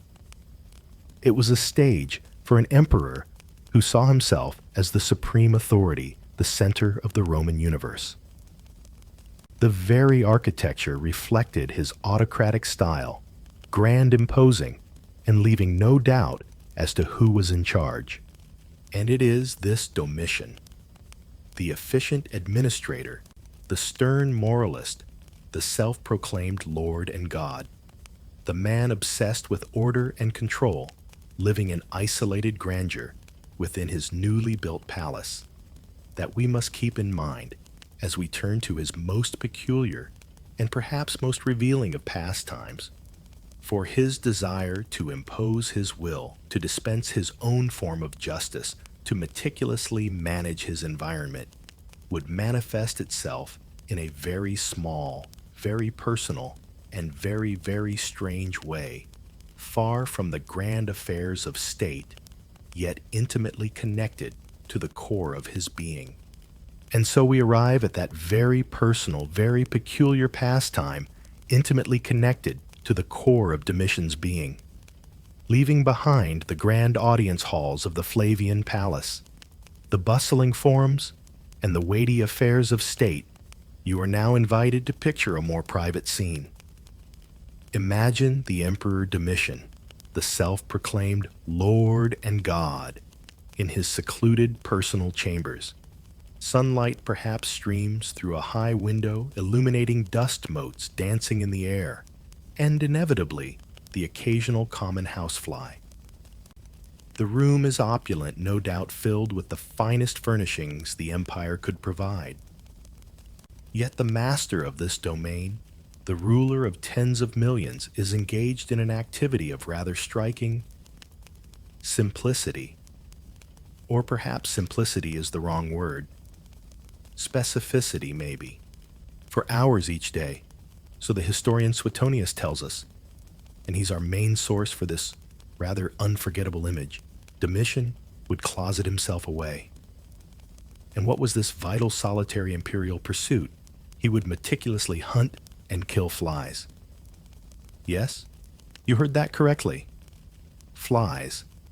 Not with a rolled-up newspaper, or a common swatter, mind you. That would be far too crude, too. Plebeian. No Domitian's chosen instrument for this tiny, relentless warfare was a sharp stylus, the very same kind of pointed instrument used for writing on wax tablets. This detail, the use of a stylus, is a mainstream historical fact from Suetonius, and it adds a layer of almost surgical, or perhaps even scholarly precision to the act. It's as if he were editing these small buzzing creatures out of existence one by one. Try to conjure the scene. The vast quiet room, the emperor perhaps seated, perhaps pacing slowly, his gaze sharp and focused, tracking the erratic flight of a fly. Then a sudden quick movement of the hand, the glint of the stylus, and another miniature transgressor against the imperial peace meets its end. You can almost hear the silence broken only by the faint, intermittent buzzing and then nothing. There's a strange intensity to this image, a profound contrast between the grandeur of the emperor and the almost comically mundane nature of his prey. It wasn't exactly lion hunting in the arena, was it? More like a very focused, very patient, and slightly unsettling form of pest control.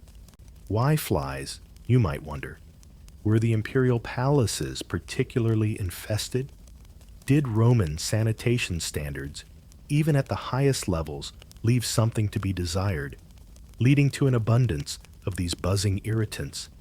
That's certainly possible. Ancient Rome, for all its marble magnificence, was still a city with its fair share of organic matter lying about. Or perhaps, and this is where we delve into the quirky realm of speculation, Domitian saw something more in these tiny creatures. Were they symbols of disorder, of chaos? These small, unpredictable specks flitting through his perfectly controlled environment? Did they represent the minor annoyances, the petty oppositions, the buzzing rumors of the court that he longed to silence with such definitive precision? It's a thought that gives one pause. He was, after all, a man obsessed with order, with his own authority. Perhaps each dispatched fly was a tiny reaffirmation of his absolute power, a life he could extinguish with a mere flick of his wrist, no questions asked, no Senate approval required. The sheer unadulterated strangeness of this habit for a man who styled himself Lord and God cannot be overstated. Imagine the emperors we've already met. Augustus cultivating an image of republican simplicity. Caligula with his extravagant nemiships and his ambitions for incitatus. Bizarre, yes, but on a grand theatrical scale. Tiberius retreating into his Capri villas for rumored shadowy indulgences. Domitian's fly stabbing, however, is intensely personal, almost pitifully so. It lacks grandeur. It's a solitary, obsessive, and frankly rather bleak way for the master of the world to spend his afternoons. It's like finding out the CEO of a global megacorporation spends his lunch breaks meticulously unbending paper clips one by one for hours on end. You'd raise an eyebrow, wouldn't you? And he did this alone. This wasn't a performance for an audience, unless you count the unfortunate flies themselves. This was a private ritual. Did it bring him a sense of calm, a meditative focus?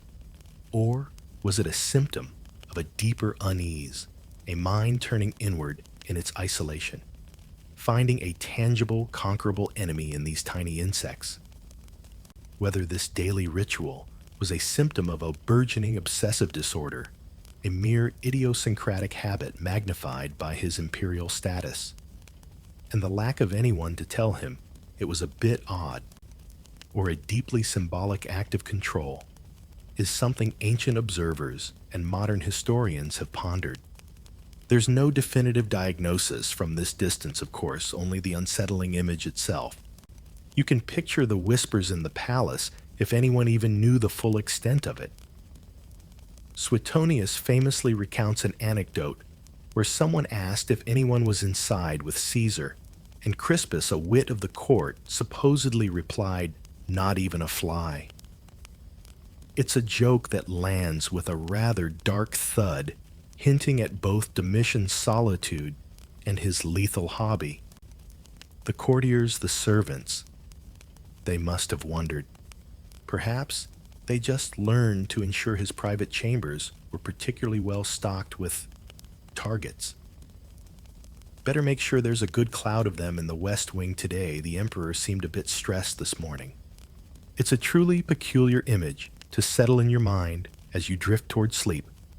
Domitian, Lord and God, ruler of the known world, seated in a sunlit room, stylus in hand, his brow furrowed in concentration, engaged in mortal combat with Musca domestica.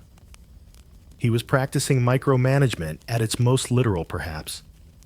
A very intense, very personal video game with incredibly low-resolution graphics and extremely high stakes for one of the players. It's a stark reminder that even those who wield immense power, who command legions and shape empires, are still at their core individuals with their own strange comforts, their own private battles, and their own uniquely unsettling ways of passing the time.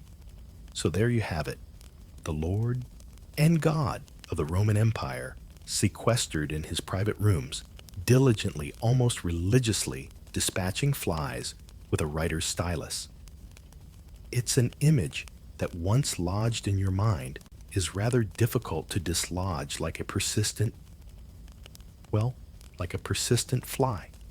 But beyond the sheer strangeness of the act itself, you might begin to wonder, as observers then and historians now have done, if there was a deeper meaning, a more disturbing significance to this imperial pastime.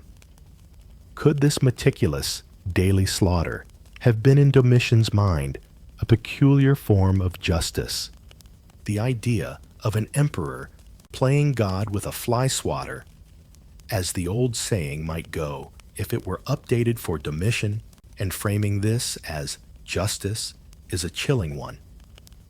Now it's important to note that we don't have surviving imperial decrees where Domitian explicitly states,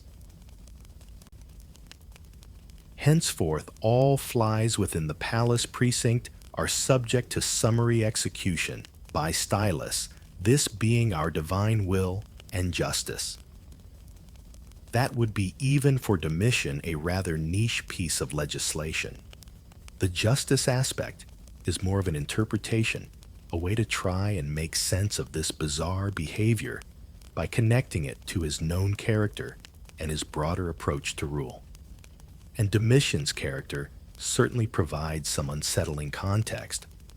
Remember, this was an emperor who styled himself Dominus et Deus, Lord and God. He was also censor perpetuus, the eternal guardian of Roman morals, a man who publicly presented himself as a stern upholder of order and tradition.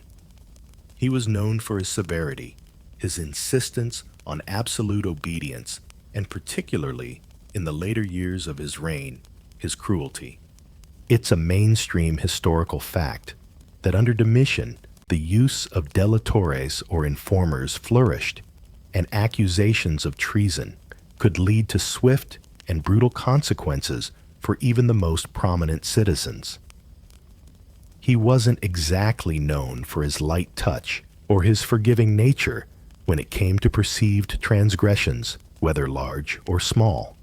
So if you are a man who believes himself to be a living God, a man obsessed with control and order, a man who sees himself as the ultimate arbiter of right and wrong, how might you view the humble, annoying, and undeniably disorderly housefly?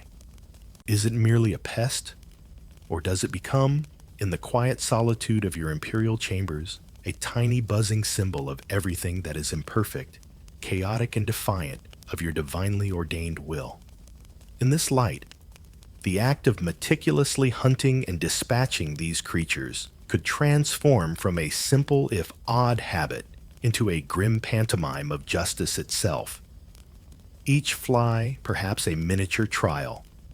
Its crime, daring to exist, to buzz to land without imperial sanction within the sacred space of the Lord and God.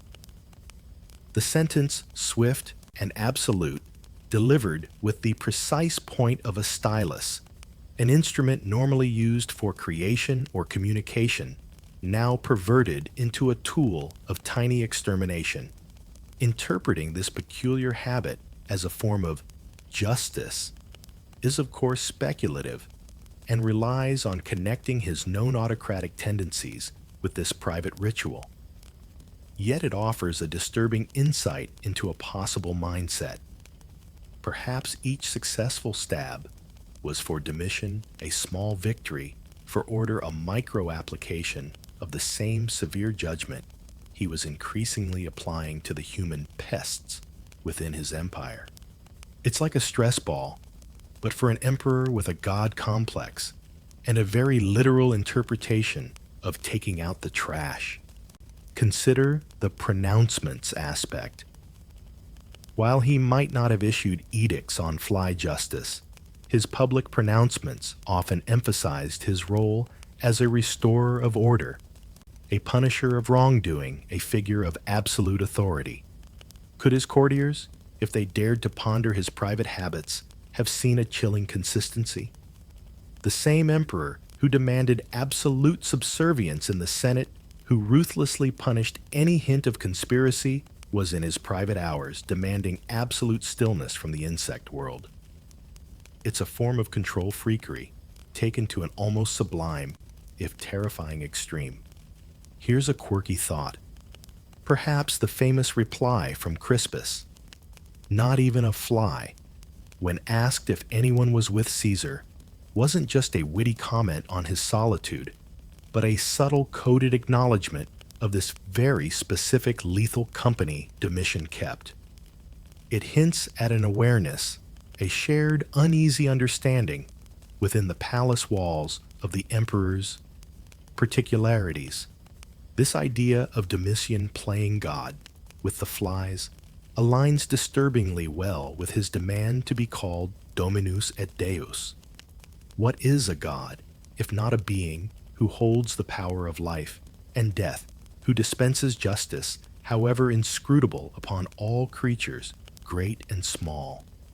In his fly-killing ritual, Domitian could experience that divine power in its purest, most immediate form.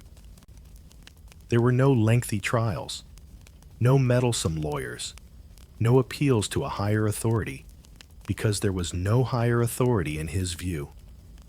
Just the god the offender and the swift, silent judgment of the stylus. It was an arena where his will was truly and terrifyingly absolute. You can almost imagine a dark sort of satisfaction he might have derived from it.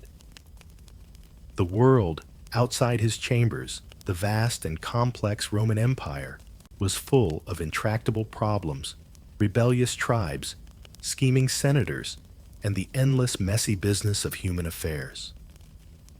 It was a world he could control, yes, but often through intermediaries, through compromise, through the slow grind of administration. But in that room with those flies, control was total. Justice was immediate. His power was perfect. It's a rather bleak thought, isn't it? That the master of the world might find his purest sense of efficacy in such a small, grim theater. It's like one of those oddly satisfying videos people watch online. Power washing a dirty patio or perfectly organizing a messy drawer, but with a much, much darker undercurrent. He wasn't just tidying up. He was imposing his absolute lethal order on the tiniest representatives of chaos. Each fly a tiny anarchist, swiftly brought to heel. It's a long way from the philosophical debates of Marcus Aurelius or the administrative pragmatism of Augustus.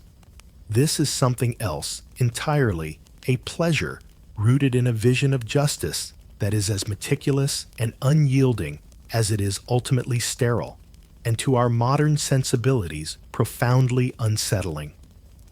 The justice of the silent room and the ever-watchful stylus. The justice of the silent room. The emperor and his ever-watchful stylus dispatching tiny offenders. It's a strange contained image. But what happens when that same intense controlling gaze, that same penchant for swift, unappealable judgment, turns outward from the flies and settles upon the human beings who inhabit the imperial palace? The unsettling answer as Domitian's reign progressed was an atmosphere of creeping then pervasive fear that clutched at the hearts of even the most powerful courtiers and senators. His private, peculiar pursuit of order found its public and far more terrifying echo in the corridors of power. Imagine yourself now, not as a fly on the wall, a decidedly risky proposition in Domitian's chambers, but as a member of his court. You walk the vast, gleaming marble halls of the newly constructed Flavian palace, a monument to Domitian's grandeur, and increasingly to his isolation. The very air seems different here than it might have under previous, more affable emperors. Conversations are hushed, aren't they? Laughter, when it occurs, might be a little too quick, a little too loud, dying away abruptly if the wrong personage rounds a corner. Eyes dart about, not just in admiration of the frescoes and statues, but in constant nervous assessment of who is watching, who is listening. Sycophancy, that ancient art of flattering those in power, becomes more than just a way to get ahead. It becomes a vital survival skill as essential as breathing. Domitian's demeanor, as reported by those who observed him, seemed to darken over the years. The stern administrator, the self-proclaimed Lord and God, could be prone to black moods, to sudden unpredictable flashes of rage. His pursuit of order became less about efficient governance and more about unquestioning obedience to his imperial will. Any perceived slight, any hint of dissent or independent thought could be interpreted as a challenge, a disruption to the perfect controlled environment he sought to cultivate both in his private rooms and across his vast empire. The sinister role of the delatores, the informers, became even more pronounced in this climate. These individuals, motivated by greed, ambition, or personal vendettas, thrived in the atmosphere of suspicion Domitian fostered. They would whisper accusations into the right ears, and suddenly a respected senator, a wealthy merchant, even a member of the imperial family, could find themselves ensnared in a treason trial, their fate already sealed by the emperor's displeasure. No one felt truly safe. It's like living in a workplace where the suggestion box leads directly to the HR department's immediate dismissal pile, and your colleagues are all competing to see who can fill it fastest with anonymous reports about your disloyal choice of lunch. There are stories from ancient historians like Cassius Dio that paint a vivid and frankly terrifying picture of Domitian's psychological games. Consider this rather chilling anecdote, a quirky and deeply unsettling tidbit. Domitian once invited a group of prominent senators and knights to a banquet. When they arrived, they were ushered into a room draped entirely in black. Black walls, black ceiling, black floor. Each guest found their place, set with a dining couch, also black, and beside it a small column shaped like a tombstone, bearing their own name, lit by a single sepulchral lamp. Young, beautiful slave boys, naked and painted black to resemble spirits of the dead, silently served them a funereal meal. Domitian himself spoke only of death and slaughter. You can imagine the sheer terror in that room. These powerful men, accustomed to luxury and command, were reduced to quivering wrecks, certain their final hour had come. Then, after hours of this psychological torment, Domitian dismissed them, sending them home in a state of shock. Later that night, messengers arrived at each of their houses, not with executioners, but with gifts. The silver tombstones the serving boys, now presumably washed, and looking much less spectral, and other valuable items from the feast. What was this? A practical joke from a god with a very dark sense of humor, a calculated display of his power over life and death, or the act of a deeply disturbed individual amusing himself with the terror of others? Whatever it was, it certainly wasn't your average dinner party, and it wasn't just psychological games. Real fear stemmed from real consequences. A mainstream historical fact that sent shivers through the Roman elite was the execution of Domitian's own cousin, Flavius Clemens, in 95 AD. Clemens, a man of consular rank, was accused of atheism and drifting into Jewish customs, charges that historians believe might have indicated an interest in or conversion to Judaism or Christianity, or perhaps were simply a convenient pretext to eliminate someone Domitian distrusted. If the emperor's own flesh and blood wasn't safe, who could possibly feel secure? Suetonius also tells us that Domitian's paranoia grew to the point where he had the porticos and colonnades where he customarily walked, lined with highly polished Phrygian stone, a type of reflective marble called phengite. Why? So that as he paced, he could see in their mirror-like surfaces the reflection of anyone approaching him from behind. He was quite literally watching his own back, living in constant fear of the assassin's knife. This image of the Lord and God nervously glancing at reflections to ensure his safety starkly contrasts with the confident, all-powerful persona he projected.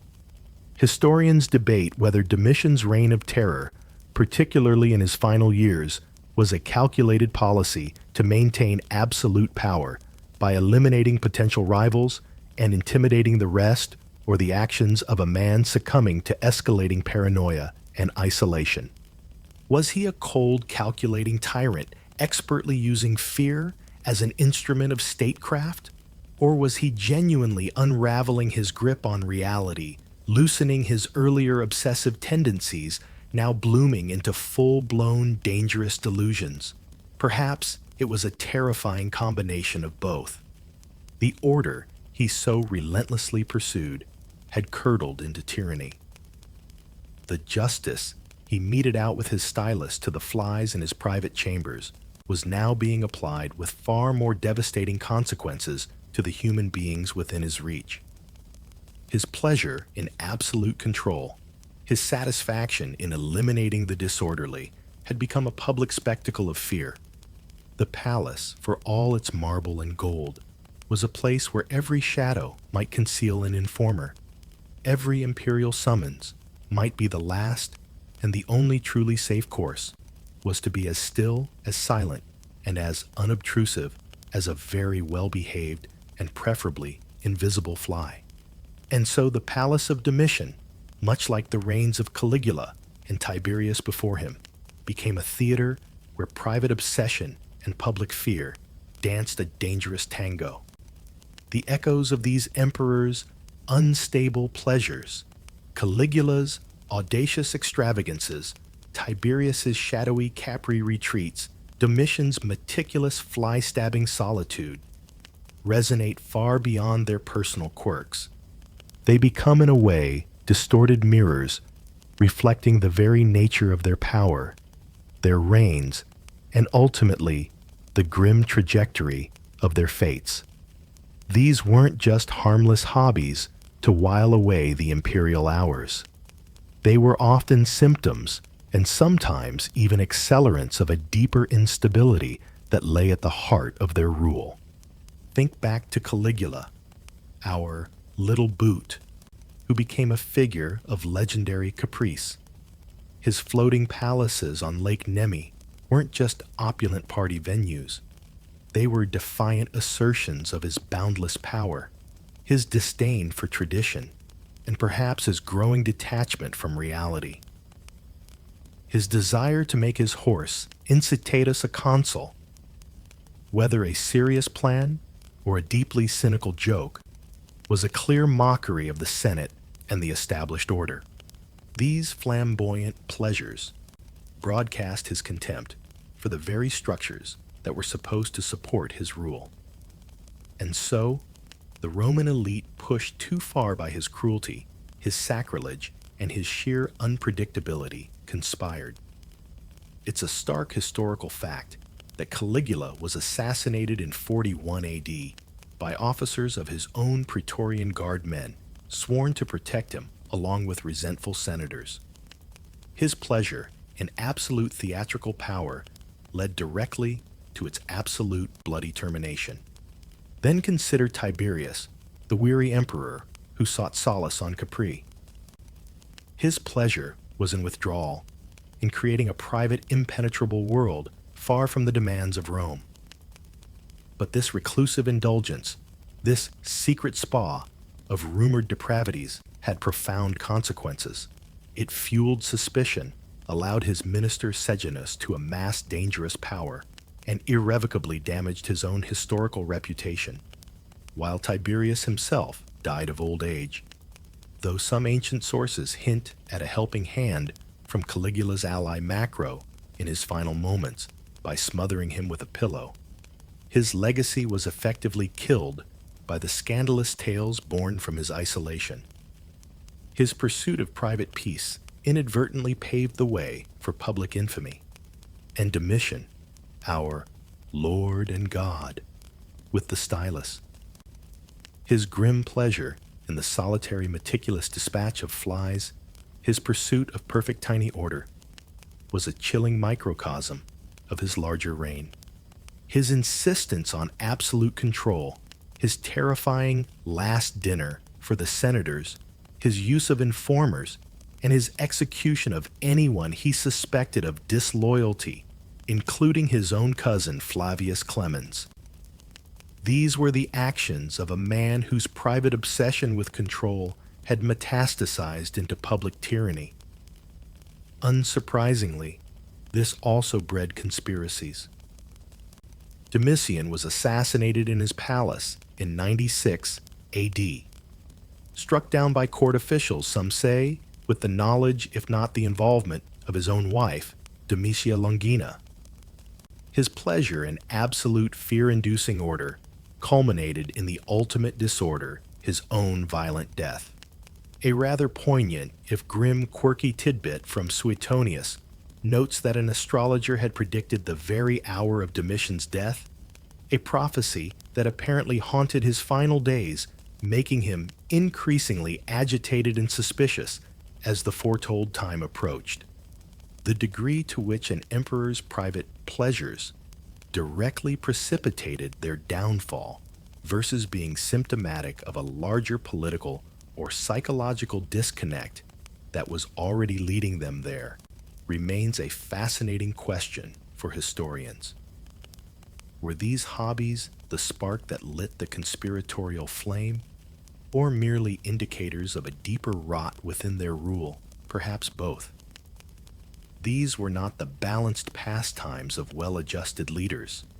They often bespoke a profound isolation, a burgeoning megalomania, or a desperate attempt to exert control in a world that even for an emperor could feel overwhelmingly chaotic. Seneca the Younger, a philosopher who knew the imperial court under Caligula and later suffered under Nero, once wrote, "All cruelty springs from weakness." One wonders if these unstable pleasures, in their various forms, were not also in some way manifestations of a profound and ultimately fatal imperial weakness. These stories, distant as they are still whispered to us about the intoxicating, corrosive nature of unchecked power. They remind us that the line between eccentricity and madness, between firm rule and tyranny, can be perilously thin, especially when one is surrounded by sycophants and insulated from honest critique. We may not have emperors demanding divine honors or appointing their pets to high office today, or at least such things are generally handled with a bit more public relations finesse. But the fundamental human interplay of power, personality, and private desires continues to shape our world in ways both subtle and profound. The stage is different. The costumes have changed. But the drama of leadership, with all its potential for greatness and its equally vast potential for peculiar detours, remains a constant. And as these ancient figures with their grand palaces, their strange obsessions, and their often tragic ends begin to fade into the soft mists of your imagination, allow yourself to drift with them. The weight of empires, the burden of crowns, the echoes of whispers in marble halls. These can all grow distant, now receding like the tide under a gentle moon. The Roman night, with its flickering oil lamps and distant sounds, gives way to a deeper quiet, a stillness that settles over the 7 hills and over your own resting mind. There are no more decrees to issue, no more flies to hunt, no more conspiracies to fear. Only the soft, steady rhythm of your own breath, easing you further into tranquility. The grand theater of history, with all its sound and fury, now dims its lights, allowing the curtain to fall on these tales of emperors and their all too human, if sometimes superhumanly strange private worlds. Let the silence be a comfort, a gentle blanket as you journey now into your own peaceful, untroubled sleep. Sweet dreams,